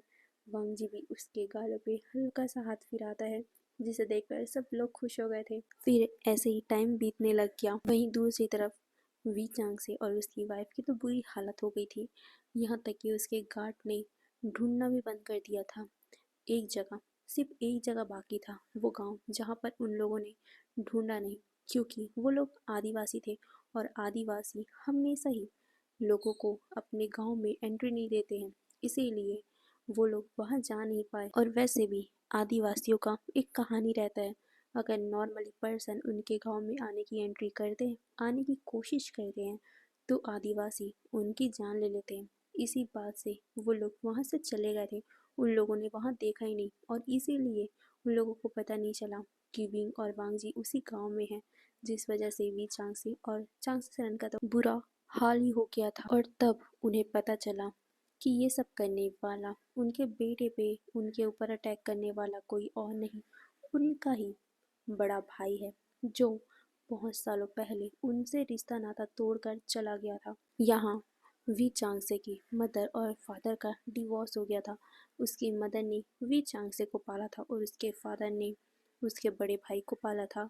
बट उसके फादर अय्याज किस्म के थे, जिस वजह से उसके भाई का करियर अच्छे से बन नहीं पाया। और जब उनको पता चला कि वी चांगसे इतने ज़्यादा अमीर बन चुके हैं, तब उन्होंने वी चांगसे की जायदाद को हड़पना चाहा। बट वी चांगसे ने मना कर दिया, ये कहते हुए कि हम लोगों का रिश्ता टूट चुका है और वैसे भी मेरा पूरा जायदाद मेरे बेटे के नाम पे है। उसके बाद क्या, उसके बाद पहले तो उन्होंने वी चांगसे के ऊपर अटैक किया, बट जब उन्हें पता चला कि सारा जो जायदाद है उसके बेटे के नाम है, तो उन्होंने विंग को मारने का सोच लिया और फिर वो हादसा हो गया। वी चांगसे को बहुत गुस्सा आया था, बट उनके पास कोई सबूत नहीं था, जिस वजह से वो कुछ नहीं कर पाए। वहीं दूसरी तरफ टाइम बीत रहा था। विंग और वांग जी का रिलेशन बहुत ज़्यादा ही अच्छा हो चुका था। वो लोग बहुत अच्छे लवर बन चुके थे। उन दोनों को पता तो नहीं था कि सच में क्या वो दोनों लवर है, बट उनका दिल वो जग जाहिर कर रहा था, क्योंकि एक दूसरे के लिए वो बहुत ज़्यादा फिक्र करते थे। दोनों धीरे धीरे करके करीब आते गए। उनके लव को उन गांव वालों ने, या कहूँ तो उन आदिवासियों ने देखा और बहुत ज़्यादा खुश भी हो गए थे, क्योंकि उनके लाइफ में ऐसी लव स्टोरी उन्होंने कभी नहीं देखी थी। और जब उन्होंने देखी तो उनको बहुत ज़्यादा अच्छा लगा उन्होंने सोचा कि क्यों ना इन दोनों बच्चों की शादी वो खुद ही करवा दे, जिसे सुनकर वांग जी और विंग बहुत ज़्यादा हैप्पी हो गए थे। फिर 1-2 दिन के बाद ही उन दोनों ने पूरे रिचुअल के साथ एक दूसरे के हाथों में हाथ लेके चाइनीज अटायर में एक दूसरे के साथ बंधन में बंध जाते हैं। हाँ, उन दोनों ने शादी कर ली थी, वो भी ईश्वर को साक्षी मान के, इन सारे आदिवासियों को साक्षी मान के, एक दूसरे के प्यार को साक्षी मान के वो दोनों बहुत ज़्यादा खुश थे।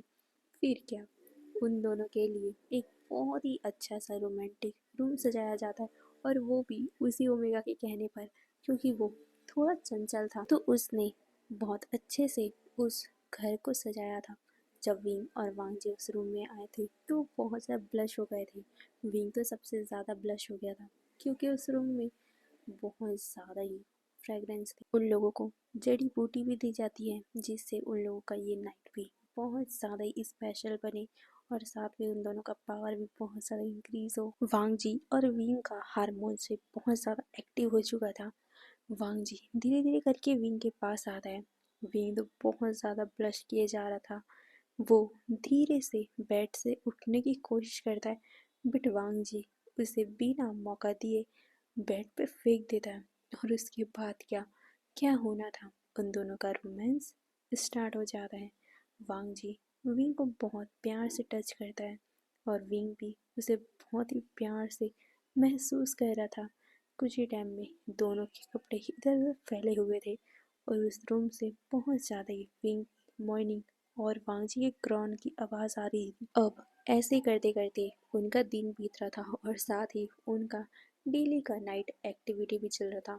ऐसे ही एक दिन की बात है, विंग अपने उस दोस्त के साथ जो एक ओमेगा है, वो उसके साथ हंसी मजाक कर रहा था, और वो ओमेगा विंग को घुमाने लेके जाता है। वो विंग को जगह जगह दिखा रहा था कि गांव में कौन किसका घर है, कहाँ बस क्या है, ये सब दिखाते हुए वो पूरे जंगलों को घुमाने लग गया था। विंग भी खुशी खुशी पूरे जंगलों को घूम रहा था। तभी वहाँ उनकी नज़र एक इंसान पे पड़ती है। उस इंसान को देखते ही विंग का दोस्त जो एक ओमेगा था, उसका नाम मो था, मो विंग को कहता है, विंग उस इंसान के पास बिल्कुल भी मत जाना, वो बहुत ज़्यादा घमंडी है और साथ में बहुत ज़्यादा ही बुरा भी। ये सुनकर विंग भी अपना सर हिलाता है। फिर वो दोनों उन्हें इग्नोर करके जा ही रहे थे कि तभी वो इंसान विंग को देख लेता है। विंग बहुत ज़्यादा खूबसूरत था, जिस वजह से पहली नज़र में वो उसे पसंद करने लगता है, और वो विंग का पीछा करने लगता है। विंग उसे दूर होने की कोशिश करता है, बट वो अल्फा तो बहुत ज़्यादा रूड था। वो विंग के पास आते हुए कहता है, तुम कौन हो? मैंने तुम्हें पहली बार देखा यहाँ। ये सुनकर मो उस अल्फा से कहता है, शुशे हमें जाने दो, और इस ओमेगा से दूर ही रहना, इसकी शादी हो चुकी है। ये सुनकर शुशे घमंड में कहता है, अच्छा शादी हो चुकी है, किससे? बट कोई भी हो, मुझसे पावरफुल तो हो ही नहीं सकता।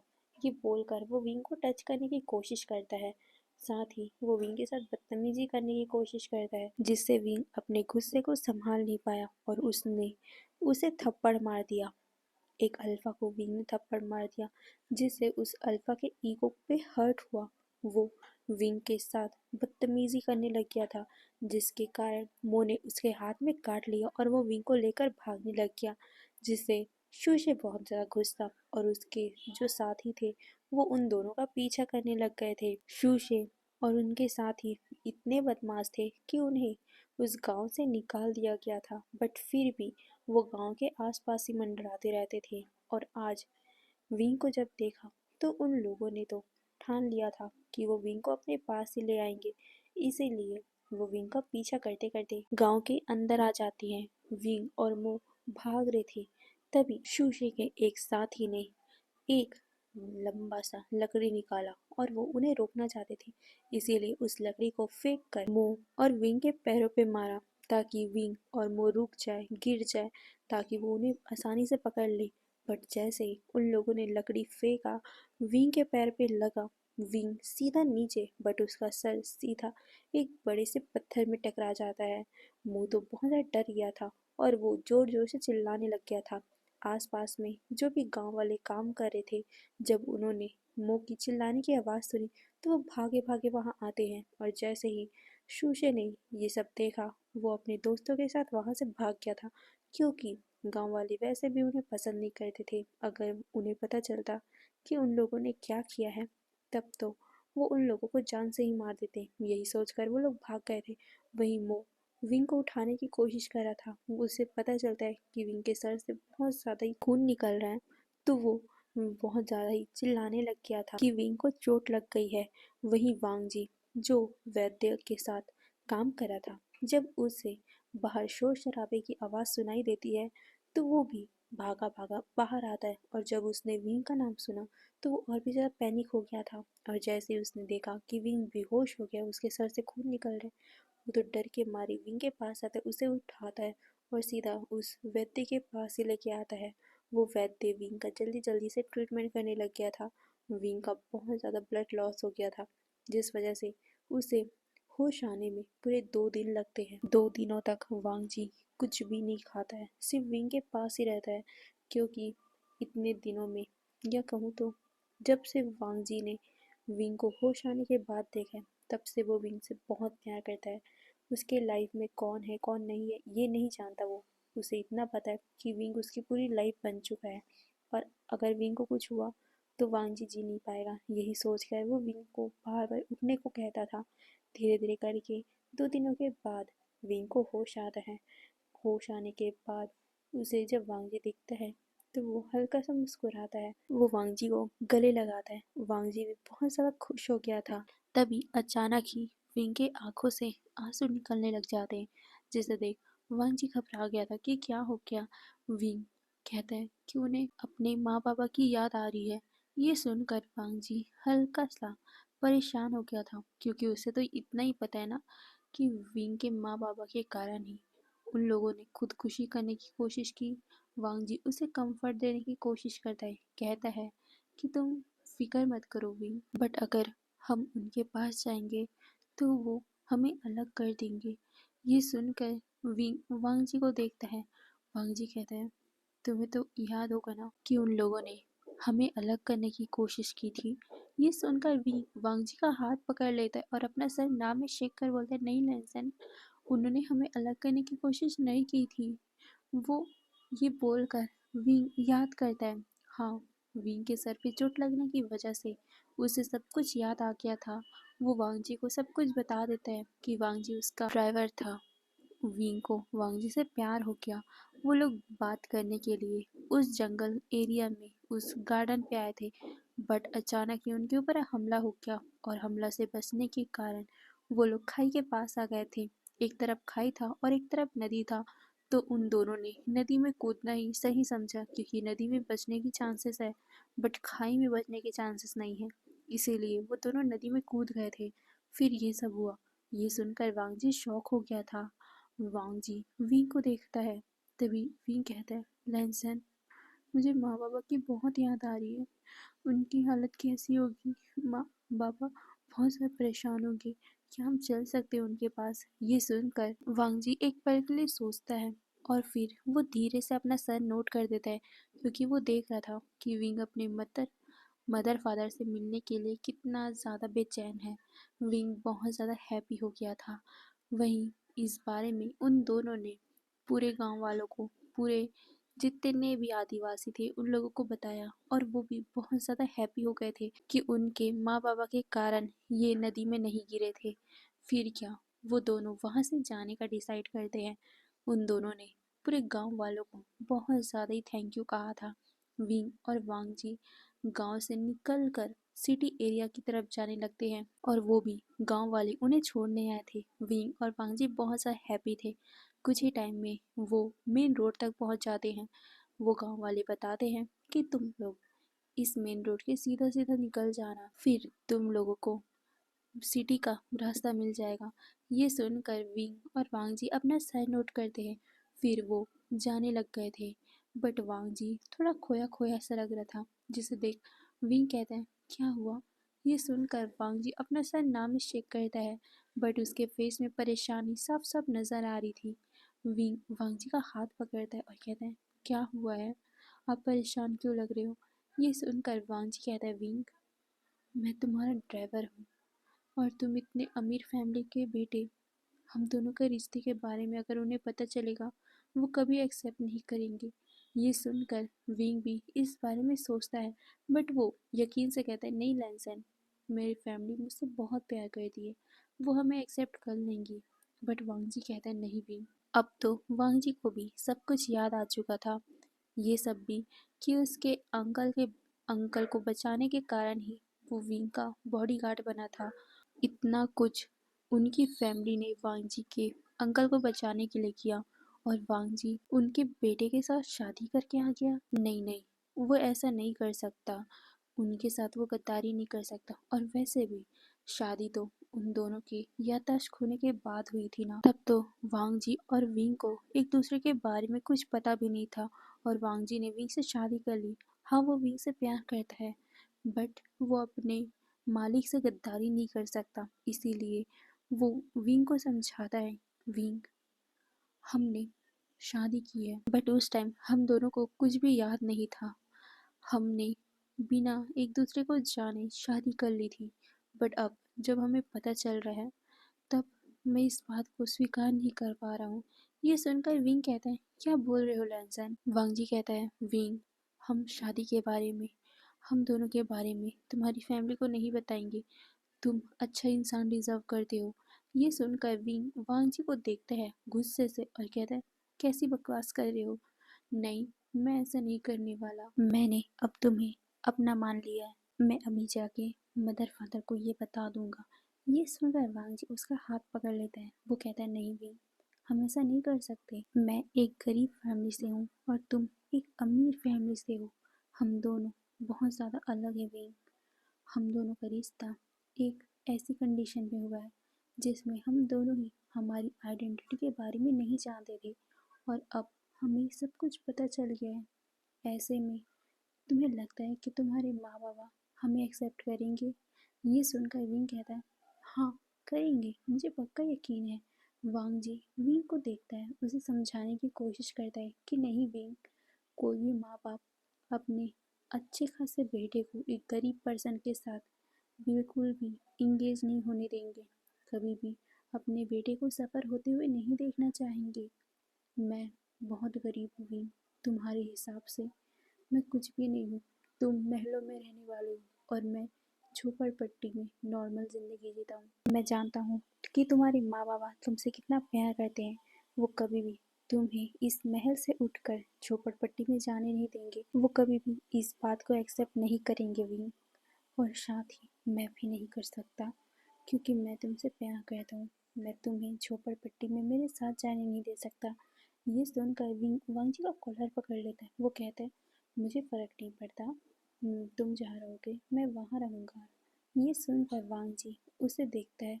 वो उससे प्यार से कहता है, विंग। बट विंग कहता है, मुझे नहीं फ़र्क पड़ता है लैंसन। अगर मेरे माँ बाप मानेंगे तो भी मैं तुम्हारे साथ रहूँगा और नहीं मानेंगे तो भी मैं तुम्हारे साथ रहूँगा। ये बोलकर वो वांग जी को गले लगा लेता है। वांग जी विंग को देखता है। वो उसे समझाने की कोशिश करता है, बट विंग तो मानने को तैयार ही नहीं था। तभी विंग वांग जी को कहता है, ठीक है, हम अभी इस बारे में मदर फादर को नहीं बताएंगे, बट टाइम आने पर मैं पक्का बताऊंगा। जब तुम कंफर्टेबल हो जाओ तब मैं बताऊंगा। ये सुनकर वांग जी अपना सर नोट करता है और फिर वो दोनों एक दूसरे को गले लगाते हैं और फिर वो अपने घर पहुंचते हैं, यानी कि वी मैंशन पहुंचते। वी मैंशन में विंग को आते हुए देखकर सब लोग शॉक हो गए थे और सभी लोग वी चांग से और चांग सन को भी इस बात का न्यूज़ देते हैं। वो लोग भी भागते हुए विंग के पास आते हैं। वांग जी ने घर में एंट्री करते ही विंग का हाथ छोड़ दिया था। विंग वांग जी को देखता है, फिर अपने मदर फादर को। वो लोग तो बहुत ज़्यादा इमोशनल हो गए थे। वो विंग को बहुत ज़्यादा प्यार करते थे। विंग भी बहुत ज़्यादा इमोशनल हो गया था इतने दिनों के बाद अपने मदर फादर को देखकर। विंग के मदर फादर वांग जी का भी शुक्रिया अदा करते हैं, क्योंकि वांग जी ने उसके बेटे को जो बचा लिया है। वांग जी कहता है कि ये तो उसका फ़र्ज़ था, उसका काम था, अब उन्हें शुक्रिया अदा मत कीजिए। ये सुनकर वो लोग भी अपना सर नोट करते हैं और फिर वो अंदर जाते हैं। वी चांग से वांग जी को बताते हैं कि उनके अंकल का इलाज बहुत अच्छे से चल रहा है, वांग जी को उसकी फिक्र करने की कोई ज़रूरत नहीं है। जिसके बाद वांग जी भी उनका शुक्रिया अदा करता है। उसके बाद वी चांग से वांग जी को कहते हैं कि अब से तुम विंग के परमानेंट बॉडीगार्ड रहोगे। ये सुनकर विंग वांग जी को देखता है। वांग जी भी अपना सर नोट करता है। फिर उसके बाद उनका टाइम ऐसे ही बीतने लग गया था। विंग और वांग जी चुपके चुपके से एक दूसरे से मिला भी करते थे। विंग वांग जी को हमेशा कहता था कि हम बता देते हैं हमारे बारे में, बट वांग जी हमेशा ही कहता था कि नहीं विंग, जब तक मैं अपने पैरों पे अच्छे से खड़ा नहीं हो जाता, जब तक मैं तुम्हारे लायक नहीं बन जाता, तब तक हम इस बारे में छुपा के ही रखेंगे, नहीं तो क्या पता वो हमें अलग कर दे। ये सुनकर विंग पहले कहता है कि नहीं लैनसन, मेरे फादर ऐसे इंसान नहीं है, बट बार बार वांग जी के समझाने से विंग भी मान जाता है और वो अपने इस रिलेशन के बारे में अपने फादर मदर से छुपाता है। बट वो दोनों चोरी चोरी से चुपके चुपके से एक दूसरे से मिला भी करते थे। कॉलेज जाते टाइम वो दोनों बहुत ज़्यादा ही लवी डवी हुआ करते थे। कॉलेज से आते टाइम भी वो दोनों बहुत ज़्यादा लवी डवी हुआ करते थे। कई बार तो रास्ते में वो रुक कर एक दूसरे को किस भी किया करते थे और उसकी पहली शुरुआत विंग करता था। विंग वांग जी के गोद में आके बैठ जाया करता था। वो हमेशा ही वांग जी को सेड्यूस करता था, ये कहते हुए कि लैनसन, बहुत दिन हो गए हैं तुमने मुझे टच नहीं किया, मुझे उसकी क्रेविंग हो रही है, चलो ना एक बार करते हैं। बट वांग जी उसे रोकता है, कहता है विंग, हम ऐसा नहीं कर सकते। ये सुनकर विंग कहता है क्यों नहीं कर सकते, हम पति पत्नी हैं। ये सुनकर वांग जी विंग को देखता है और मुस्कुराते हुए कहता है टाइम आने दो, हम पूरी रात करेंगे, पूरा दिन करेंगे, मैं तुम्हें छोड़ूंगा नहीं, बट अभी नहीं। ये सुनकर विंग वो बनाता है, वो अपनी सीट पे जाके बैठ जाता है। वांग जी उसे मनाने के लिए उसका हाथ पकड़ने का ट्राई करता है, बट विंग तो वो बनाते हुए अपने फेस को खिड़की तरफ कर लेता है और साथ ही अपने हाथों को भी अपने सीने में बांध लेता है। वो गुब्बारे के जैसा अपना मुंह बना के बैठा हुआ था, जिसे देखकर वांग जी मुस्कुराता है। वो उसे कहता है विंग, बट विंग तो उसका कोई जवाब नहीं दे रहा था। वांग जी कहते हैं बॉबे, बट विंग उसका भी कोई जवाब नहीं देता है। वांग जी धीरे से विंग की तरफ आता है, उसके गालों को अपनी तरफ करता है और वो उसके होठों को हल्का सा किस करते हुए कहता है बॉबे, टाइम आने दो ना, फिर हम अपने रिलेशन के बारे में सबको बताएंगे। मैं पूरी कोशिश कर रहा हूँ अपने आप को तुम्हारे लायक बनाने का। ये सुनकर विंग वांग जी को एक बार देखता है और फिर मुंह बनाते हुए कहते हैं मुझे भूख लगी है। ये सुनकर वांग जी मुस्कुराता है और कहता है ठीक है, तो क्या खाना है मेरे बॉबे को। ये सुनकर विंग वांग जी को एक लुक देता है और फिर वो मुंह बनाते हुए कहता है मुझे चटपटा खाना है, मुझे गोलगप्पे खाने हैं। ये सुनकर वांग जी कहते हैं गोलगप्पे, बारिश हो रही है विंग, अभी नहीं। ये सुनकर विंग कहता है मुझे नहीं पता, मुझे खाना है तो खाना है बस। ये सुनकर वांग जी उसे कहता है ओके बाबा ओके, चलो। ये बोलकर वो दोनों एक स्टॉल पे जाते हैं जहाँ पर गोलगप्पे मिल रहे थे। विंग तो बहुत ज़्यादा खुश हो गया था। विंग वांग जी का हाथ पकड़ता है और उसे खींचते हुए गोलगप्पे के पास लेके आता है और वो गोलगप्पे वाले भैया से कहता है कि हमें गोलगप्पे खिलाओ, चटपटा, तीखा, बहुत ज़्यादा तीखा। ये सुनकर वांग जी विंग को देखता है। विंग का फेस बहुत ज़्यादा क्यूट लग रहा था। फिर गोलगप्पे वाला विंग को गोलगप्पे देने लग गया। विंग भी बहुत ज़्यादा चटकारे मार मार के गोलगप्पे खा रहा था। फिर विंग एक गोलगप्पा वांग जी की तरफ बढ़ाता है। वांग जी अपना सर ना में शेक करता है क्योंकि उसको गोलगप्पे बिल्कुल पसंद नहीं है। ऐसा नहीं कह सकते कि बिल्कुल पसंद नहीं है, बट वो खाना नहीं चाहता, वो बस विंग को खाते हुए देखना चाहता है। विंग कहता है लो ना। ये सुनकर वांग जी अपना सर ना में शेक करता है। विंग फिर से पॉट बनाता है और वो अपने हाथों से वांग जी को गोलगप्पे खिलाने लगता है। वांग जी विंग को इस बार मना नहीं करता और वो विंग के हाथों से गोलगप्पे खाने लगता है। फिर वो दोनों एक दूसरे को एक एक बार गोलगप्पे खिलाने लगते हैं। वहीं दूर से किसी की नज़र उन दोनों पे पड़ती है। वो और कोई नहीं, विंग के फादर ही थे, जो अभी अभी किसी काम से वहाँ से गुजर रहे थे। बट जैसे उन्होंने अपने कार को वहाँ देखा, यानी कि विंग के कार को वहाँ देखा, तो वो रुक गए थे और जैसे उनकी नज़र विंग और वांग जी पे पड़ी, वो शॉक हो गए थे क्योंकि उन्होंने देखा कि वांग जी विंग को गोलगप्पे खिला रहे और विंग भी बड़े प्यार से वांग जी को गोलगप्पे खिला रहा है। वांग जी विंग के होठों को क्लीन कर रहा है। ये सब एक कपल ही करता है। ये सोचकर उनको बहुत गुस्सा आया। वांग जी अपनी लिमिट भूल गया क्या? वांग जी एक गरीब इंसान है, वो उनके बेटे के साथ ऐसी हरकतें कैसे कर सकता है? होता है। वांग जी का डरना भी सही था क्योंकि कोई भी अमीर बाप अपने बेटे को, वो भी नाजों से पाले हुए बच्चे को ऐसे गरीब फैमिली में गरीब इंसान के साथ तो कभी भी जोड़ना नहीं चाहेगा। और यहाँ वांग जी एक ड्राइवर है। हाँ, वो उनका बॉडीगार्ड है, बट फिर भी वो गरीब इंसान है। उसका घर झोपड़पट्टी में होगा और ऐसे इंसान के साथ विंग की शादी होगा, विंग का प्यार होगा, मतलब विंग उसके साथ रहेगा। उसकी लाइफ कैसी होगी? एक बाप के नज़रिए से वी चांग से सही सोच रहे हैं क्योंकि कोई भी बाप अपने बच्चे को अपने से गरीब फैमिली में तो जाने नहीं देंगे। हर बाप का सपना रहता है कि वो अपने बच्चे को अपने से ज़्यादा अमीर फैमिली में भेजे ताकि जितना खुश वो रख रहे हैं उससे ज़्यादा खुश उनका पति रखे। और अगर वही बच्चे की शादी एक गरीब फैमिली में हो जाए तो उसकी लाइफ कितनी ज़्यादा मिसरेबल हो जाती है, ये बात हर फादर को पता होती है। और वी चांग से भी इसी बात से बहुत ज़्यादा चिढ़ चुके थे कि उनका बेटा एक गरीब अल्फा से प्यार कैसे कर सकता है। इसीलिए वो घर पे बहुत गुस्से से बैठे हुए थे। और जैसे ही विंग और वांग जी आते हैं, वी चांग से वांग जी को बहुत ज़्यादा सुनाने लग गए थे। ये देखकर विंग शॉक हो गया था कि उसके फादर को क्या हो गया। यहाँ तक कि वी चांगसे ने तो वांग जी को फायर ही कर दिया था। विंग शॉक, वो अपने फादर के सामने खड़ा हो जाता है। वो कहता है, फादर, आप आप इसे क्यों फायर कर रहे हो? आपने ही तो ये रखा था ना। ये सुनकर वी चांगसे कहते हैं, हाँ, मैंने इसे रखा था, इसीलिए मैं इसे फायर कर रहा हूँ। अब कोई ज़रूरत नहीं है। ये सुनकर विंग कहता है, फादर, आप ऐसा नहीं कर सकते। ये सुनकर वी चांगसे कहते हैं, क्यों नहीं कर सकता? वैसे भी तुम्हें तो पहले कोई भी बॉडीगार्ड नहीं रखना था, ये रखना था ना, तो अब मैं इसे खुद निकाल रहा हूँ। विंग कहता है, नहीं, आप ऐसा नहीं कर सकते, इसे आप फायर नहीं कर सकते। ये सुनकर वी चांग से कहते, क्यों नहीं कर सकता? ये सुनकर विंग कुछ कहने वाला था बट वांग जी ने उसे रोक दिया इशारों से ही कि नहीं। ये देखकर वी चांग से को गुस्सा आया कि उसका बेटा अपने बाप की बात ना मान के किसी दूसरे इंसान की बात मान रहा है। अपने मतलब वांग जी के एक इशारों से ही विंग चुप हो गया। ये देखकर वी चांगसे को बहुत गुस्सा आता है। वो वांग जी को एक मुक्का मार देते हैं जिससे विंग शॉक हो गया था। वो अपने फादर के सामने आके खड़ा हो जाता है और वांग जी को प्रोटेक्ट करने लग गया था। वो कहते हैं, फादर, ये आप क्या कर रहे हो? ये सुनकर वी चांग से उसे धक्का देते और कहते, बीच में मत आना।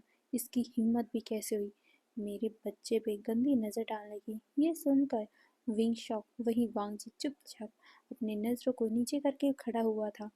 उसे यही बात का डर था। उसने पहले इसीलिए विंग को मना किया था क्योंकि उसे पता है कोई भी बाप अपने बच्चे को एक गरीब इंसान के साथ तो नहीं देखेगा। इसीलिए उसने मना किया था। बट शायद तक वी चांगसे को पता चल गया होगा, इसीलिए वांग जी चुप था। विंग अपने फादर को रोकने का ट्राई करता है बट वी चांगसे तो वांग जी को मुक्के पे मुक्का मार रहे थे और बार बार कह रहे थे, तुम्हारी गंदी नीयत मेरे बेटे पे थी। अगर मुझे पहले पता होता तो मैं कभी भी तुम्हें मेरे बेटे के साथ रखता ही नहीं। तुम जैसे गरीब इंसान ऐसे ही हो, अमीर इंसानों के बच्चे को फंसाना ही जानते हो। ये सुनकर विंग शॉक, वो अपने फादर को रोकते हुए कहते, फादर, ये आप कैसी बातें कर रहे हो? लांजाने से बिल्कुल भी नहीं है। ये सुनकर वी चांग से विंग को देखते हैं। वो कहते हैं, ओह, तो अब तुम अपने फादर की बातों को टालने भी लग गए हो विंग। ये सुनकर विंग कहता है, फादर, बट वी चांग से कहते हैं, चुप रहो, इस इंसान ने तुम्हें मैनिपुलेट कर दिया है, बहुत हो गया है। चांग से इसे ऊपर लेके जाओ और इसे तो मैं अच्छे सबक सिखाता हूँ। ये बोलकर वो अपने गार्ड से वांग जी को पिटाई करने बोलते हैं ताकि वांग जी को अच्छा सबक मिल जाए और वो विंग से दूर रहे। बट विंग वांग जी को हर्ट होते हुए देख नहीं पाया। वो अपनी मदर से अपने हाथों को छुड़वाता है और सभी गार्ड से वांग जी को बचाता है और वो चिल्ला कर कहता है, आप ऐसा नहीं कर सकते मेरे अल्फा के साथ। ये सुनकर वी चांग से विंग को देखते हुए कहते, विंग, वो तुम्हारा अल्फा नहीं है, तुम उससे दूर रहो। ये सुनकर विंग कहता है, नहीं, वो मेरे अल्फा है, हमारी शादी हो चुकी है तो इनका पूरा हक है मेरे साथ रहने का। और अगर किसी ने मेरे अल्फा के ऊपर हाथ भी उठाया ना तो मुझसे बुरा कोई नहीं होगा। ये बोलकर विंग गुस्से में खड़ा हुआ था। वहीं वी चांग से और चांग से शॉक। क्या शादी हो चुकी है? ये क्या बकवास कर रहा है विंग? वो विंग को कहने लग गए, ये क्या बकवास कर रहे हो विंग? ये सुनकर विंग कहता है, हाँ फादर, मेरी और लैंसन की शादी हो चुकी है। जब हम दोनों उस विलेज में थे तभी हमारी शादी हो गई थी। हमारी जब याददाश्त आई तो हम यहाँ आने को निकल गए थे। मैं आपको ये बताना चाहता था कि हमारी शादी हो गई है, बट शायद तक वांग जी को पहले से यकीन था कि आप हमारे इस रिलेशन को एक्सेप्ट नहीं करोगे, इसीलिए हमने इस बात को छुपाया था। मुझे पहले लगा था कि आप हमारी फीलिंग को समझोगे, हमारे प्यार को समझोगे, हमें समझोगे, तो आप वांग जी को एक्सेप्ट कर लोगे। बट ये सब देखने के बाद मैं थैंक गॉड कहता हूँ कि उस दिन लान जान ने मुझे मना किया था इस बारे में बताने से। अगर उस दिन मैं बता देता तो आप लोग तो वांग जी को मुझसे दूर ही कर देते, बट मैं वांग जी को मुझसे दूर नहीं होने दूंगा। अगर आप लोग मुझे और लांजन को अलग करना चाहते हो तो ठीक है, हम अलग हो जाएंगे, आपके पास भी नहीं आएंगे, बट मैं लांजन से अलग नहीं होऊंगा। ये बोलकर वो वांग जी को उठाता है और कहता है, हम वापस से वहीं चले जाएंगे जहाँ हम थे, बट मैं लंदन से दूर नहीं होऊंगा। ये बोलकर वो अपने मॉम डैड को देखता है। वहीं ये सब सुनकर वी चांगसे और चांगसन एक दूसरे को देखते हैं। विंग और वांग जी एक दूसरे के हाथों को पकड़ के वहां से निकलने लग जाते हैं, बट वी चांग से पीछे से उन्हें रोकते हैं। वो हल्का सा विंग को डांटते हैं और कहते हैं, अगर ऐसे ही था तो तुम्हें हमें पहले ही बताना चाहिए था, क्लियर करना चाहिए था बात। हम भी तुम्हारे लिए फिक्र कर रहे थे, हम तुम्हारे माँ बाप है विंग, हम तुम्हारी भलाई के लिए सोचते हैं। बट विंग कहते हैं, और मेरी भलाई लैंसन के साथ है। ये सुनकर वी चांग से अपना सर पकड़ लेते हैं। वो कहते हैं, ठीक है, तुम अपनी जिद मनवा के ही रहोगे ना? ठीक है, तुम मेरे बेटे हो, इकलौते बेटे हो, मैं तुम्हें कहीं जाने नहीं दे सकता। अगर तुम्हें इसके साथ ही रहना है तो ठीक है, हम तुम्हारी शादी को एक्सेप्ट करते हैं। ये सुनकर विंग खुश हो गया था। विंग कहता है, क्या सच्ची? ये सुनकर विंग के पापा अपना सर हिलाते हैं। उसकी मदर भी अपना सर हिलाती है। पहले विंग के फादर को लगा था कि वांग जी विंग का फ़ायदा उठा रहा है, उसे मैनिपुलेट कर रहा है, उसके पैसे के पीछे पड़ा हुआ है। बट ये सब सुनने के बाद कि उन दोनों की शादी तो याददाश्त खोने से पहले ही हो चुकी थी और वांग जी विंग की भलाई के लिए उसे छोड़ने को भी तैयार था, यहाँ तक कि वो विंग को अपनी शादी के बारे में अपने पेरेंट्स को बताने नहीं देना चाहता था। ये सब जब बातें विंग ने अच्छे से अपने फादर को समझाया कि वांग जी बस विंग के और उसके फादर की इज्जत के बारे में सोच रहा था, विंग के रेपुटेशन के बारे में सोच रहा था, उसके पेरेंट्स के रेपुटेशन के बारे में सोच रहा था, और साथ ही वो विंग को अच्छी लाइफ देने के लिए अपने आप को विंग से अलग करने के बारे में भी सोच चुका था। ये सब बातें सुनकर वी चांगसे को थोड़ा सा बुरा फील होता है कि उसने वांग जी को गलत समझा। यहाँ तक कि विंग ने उसे खुद बताया कि वांग जी तो उससे दूर रहना चाहता था, बट विंग ही है जो वांग जी के पीछे पड़ा रहा, और वो दोनों रिलेशन में है क्योंकि विंग उसके साथ रहना चाहता था। ये सब जानने के बाद वी चांग से विंग और वांग जी के रिलेशन को मान जाते और वो कहते हैं कि ठीक है, कुछ टाइम में ही वो तुम दोनों की शादी के बारे में पूरी चाइना को बता देंगे। ये सुनकर विंग बहुत ज़्यादा हैप्पी हो गया था। विंग और वांग जी बहुत ज़्यादा खुश हो गए थे। फिर उन दोनों का एक कोर्ट मैरिज किया जाता है जिसमें उन दोनों का सिग्नेचर करवा कर कोर्ट में सबमिट कर दिया जाता है। अब वो लीगली, यानी कि कोर्ट की तरफ से भी वो मैरिड हो चुके थे। अब बस दुनिया को बताना था। उन्होंने डिसाइड किया कि कुछ ही दिनों में एक ग्रैंड पार्टी ऑर्गेनाइज किया जाएगा जिसमें वो सबको विंग के आने की खुशी भी देंगे और साथ में विंग और वांग जी की शादी की भी न्यूज़ बता देंगे। विंग बहुत ज़्यादा खुश। फिर क्या, वहाँ पर सभी लोग शॉपिंग करने लग जाते हैं। विंग बहुत ज़्यादा खुशी खुशी सभी कुछ कर रहा था। वांग जी भी विंग के खुशी में खुश होता है और साथ ही उसके अंकल को भी होश आ चुका था। वांग जी के भाई भी बहुत ज़्यादा शौक थे, इतना कुछ हो गया वांग जी के साथ और उसने बताया भी नहीं। वांग जी अपने गगा से कहता है कि गगा, मैं आप लोगों को परेशान नहीं करना चाहता था। उसके गगा उसके सर पे हल्का सा हिट करते और कहते हैं, पागल हो क्या, मैं इस सब चीज़ों से परेशान क्यों होऊंगा, तुम मेरी फैमिली हो, हम सब एक फैमिली है। अगर तुम्हें कुछ परेशानी है तो तुम मुझे बेझिझक होकर बता सकते हो, बट लगता है कि तुमने तो मुझे पराया ही कर दिया था। ये सुनकर वांग जी अपने काका को हक कर लेता है, उससे माफ़ी मांगता है। फिर उनका रिलेशन भी अच्छा हो गया था। अब पार्टी वाले दिन सभी लोग वहाँ पर इनवाइटेड थे, सभी गेस्ट आए हुए थे, यहाँ तक कि वी चांगसे के भाई और भाभी भी आए हुए थे। वो लोग बिल्कुल भी खुश नहीं थे। उन लोगों ने ही तो विंग को मरवाने की कोशिश की थी और विंग को जिंदा देखकर उन्हें बहुत ज़्यादा ही चिढ़ मच रही थी। वो सब जायदाद अपने नाम पे करना चाहते थे, विंग के साथ साथ वी चांगसे को भी मरवा कर। बट उनका प्लान बिल्कुल भी सक्सेसफुल नहीं हुआ, जिस वजह से उनको बहुत ज़्यादा गुस्सा आया हुआ था। वो सोचते हैं कि क्यों ना आज यहाँ पर आग लगा दी जाए और इन तीनों को, इन चारों को, वी पूरी फैमिली को ख़त्म कर दिया जाए, जिससे इन सभी का नामो निशान मिट जाए और पूरा जायदाद उनके नाम हो जाए। यही सोचकर वो ईविल सा स्माइल देते हैं। और जैसे ही पार्टी एंड में आ चुकी थी, सभी लोग अपने अपने घर चले गए थे। यहाँ तक कि वी चांगसे सैन भी अपने रूम में सोने चले गए थे, विंग और वांग जी भी अपने रूम में सोने चले गए थे। सभी लोग अपने अपने रूम में सोने चले गए थे। तब वी चांगसे के बड़े भाई ने अपने कुछ लोगों से बोलकर उस घर में आग लगवा दी थी। उस टाइम पूरी वी फैमिली बहुत ज़्यादा थकी हुई थी, जिस वजह से वो गहरी नींद में थे। यहाँ तक कि गार्ड्स भी बहुत ज़्यादा थके हुए थे, जिस वजह से वो भी थोड़े थोड़े से बेहोशी की हालत में थे। या कहूँ तो उन लोगों को सच में बेहोश कर दिया गया था। और उसके बाद वी मैंशन में आग लगा दी जाती है।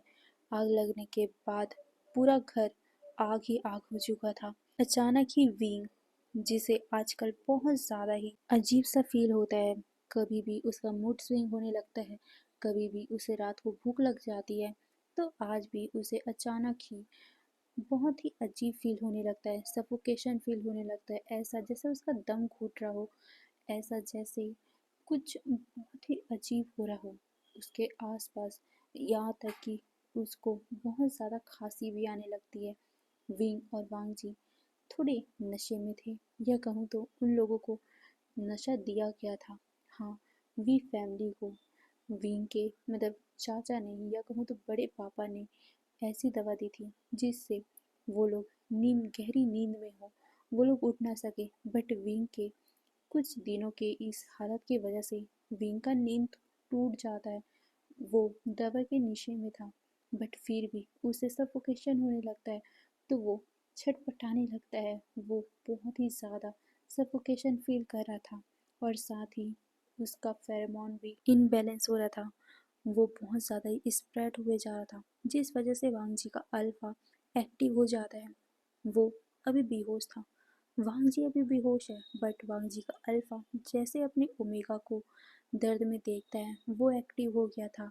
वो वांग जी के बॉडी को कंट्रोल ले लेता है और फिर जैसे ही वो देखता है कि विंग अभी सफोकेटेड फील कर रहा है, तो वो चारों तरफ नशा दौड़ाता है। और जैसे उसने देखा तो पूरा रूम आग में भर चुका था, पूरे रूम में धुआं ही धुआं आ चुका था।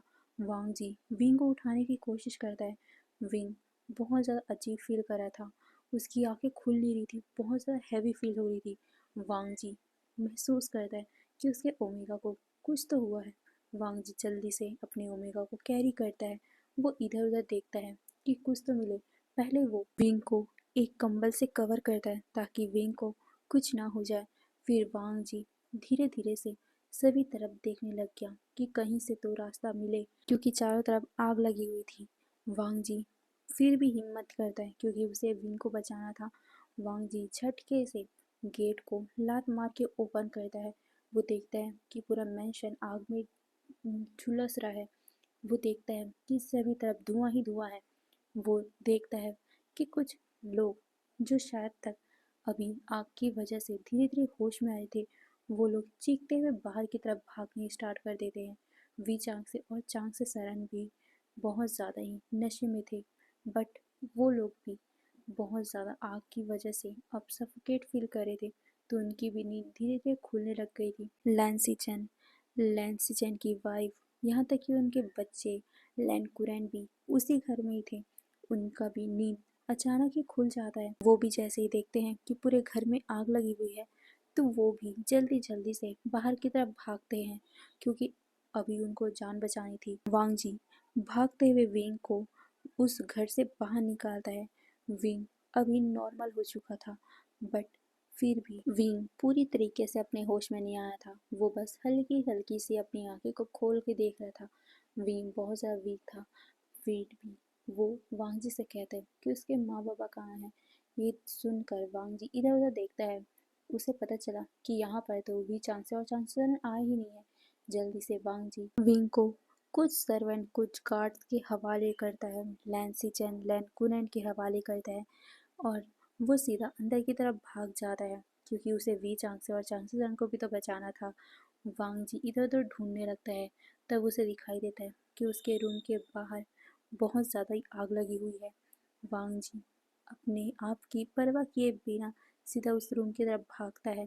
वी चांग से सरन भी उठ चुके थे। वो भी बहुत ज़्यादा खास रहे थे। वो लोग गेट खोलने की कोशिश कर रहे थे, बट गेट पे बुरी तरीके से आग लगी हुई थी, जिस वजह से वो खुल भी नहीं रहा था। और साथ ही बाहर के विंडो पे भी आग लगी हुई थी, तो वो बाहर से भी भाग नहीं सकते थे। वांग जी चिल्ला के कहता है, मॉम डैड आप लोग अंदर में ही होना, परेशान मत हो, मैं बाहर से गेट खोल रहा हूँ, आप लोग पीछे हो जाइए। ये सुनकर वो दोनों ही पीछे हो जाते हैं। फिर वांग जी जोरदार से गेट को लात मारता है, जिस वजह से उसके पैरों में हल्का सा आग पकड़ लिया था। बट वांग जी उस आग को बुझाता है और फिर भागते हुए उन लोगों को बाहर लेके आता है। वो लोग बहुत ज़्यादा खांस रहे थे और खांसते हुए मैडम चांग से तो बेहोश होने वाली थी, बट वी चांग से ने उसे पकड़ लिया था। फिर वांग जी उन दोनों को लेकर बाहर आता है। उन दोनों की हालत बहुत ज़्यादा गंभीर हो चुकी थी, क्योंकि वो लोग बुजुर्ग हो चुके थे और इतने टाइम तक उस आग को सफ़र करने के बाद उसका जो मतलब आग का जो धुआं रहता है उनके फेफड़ों पे चला गया था। तो जैसे वो बाहर निकलते हैं वो बेहोश। यहाँ तक कि वी मैंशन में फायर ब्रिगेड और एम्बुलेंस भी आ चुका था। एम्बुलेंस में जल्दी से वी चांग से सरन, वांग जी, विंग और सभी लोग बैठकर सीधा हॉस्पिटल निकल जाते। यहाँ तक कि कुछ सर्वेंट कुछ गार्ड्स भी घायल हो चुके थे और बाकी सारे गार्ड्स उस घर के आग को बुझाने लगते हैं। फायर ब्रिगेड भी उस आग को बुझाने लगता है। वी चांग से सरन, विंग, वांग जी सभी लोगों को हॉस्पिटल में एडमिट किया जाता है। चांग से सरन और वी चांग से बहुत ही ज़्यादा आग के उस धुएं को अब्सॉर्ब करने के कारण थोड़े से बीमार पड़ गए थे। वहीं विंग, उसकी हालत तो और भी ज़्यादा ख़राब हो चुकी थी। डॉक्टर ने बताया कि विंग प्रेग्नेंट था और इस हालत में आग की इतनी ज़्यादा धुआं अपने अंदर लेने से उसकी बॉडी थोड़ी सी वीक पड़ गई है। बट डरने की कोई ज़रूरत नहीं है, वो कुछ ही घंटों में होश में आ जाएगा। और साथ ही वांग जी के हाथ पैरों को भी पट्टी कर दिया जाता है जहाँ जहाँ पर जला हुआ था।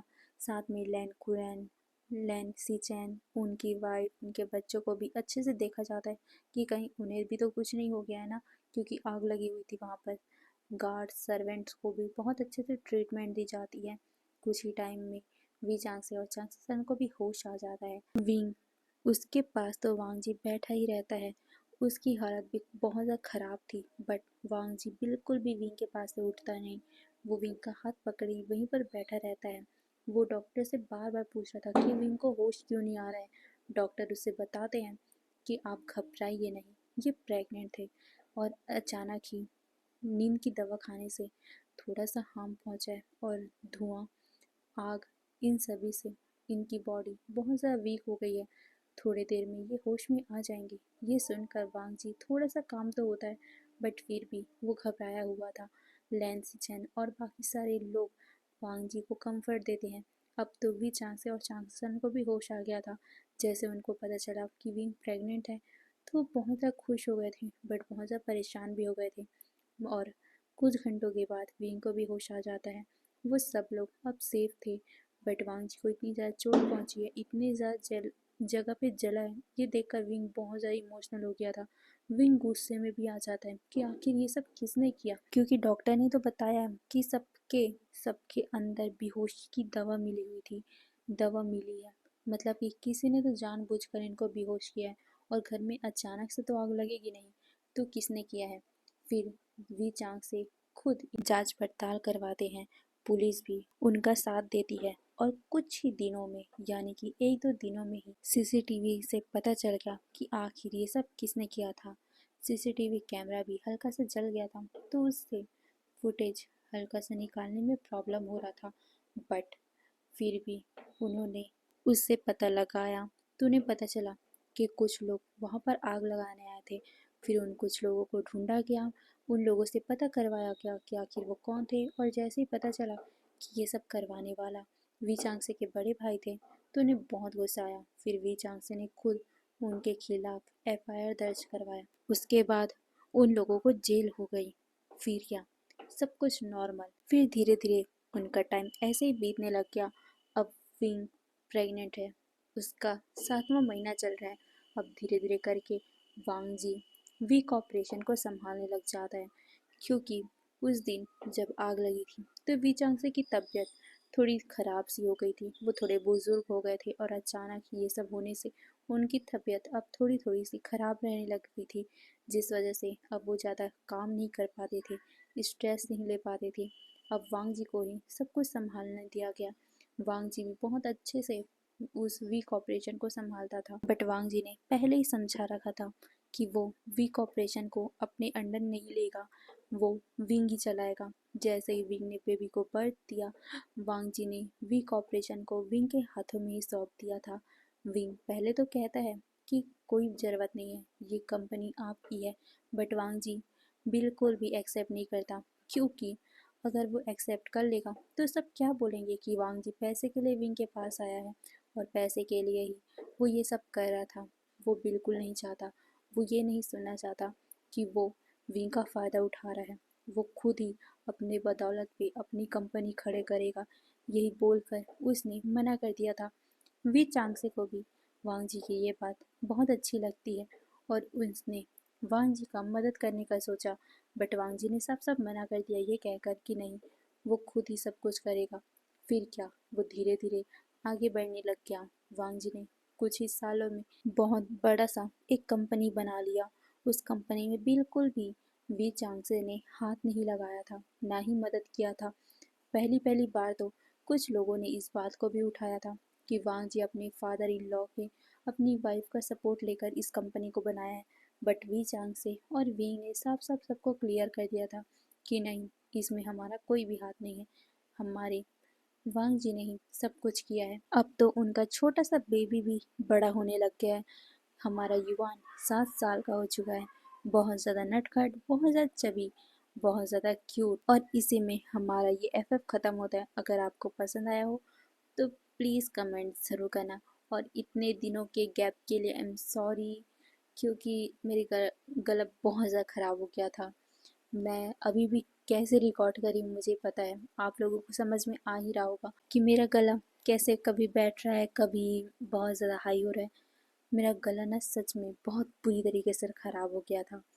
तो चलो, इस बात को इग्नोर करो, और अब से मैं डेली अपलोड करूँगी। आपको जैसा भी लगे प्लीज़ कमेंट में बताना ज़रूर। ओके, तो फिर बाय बाय।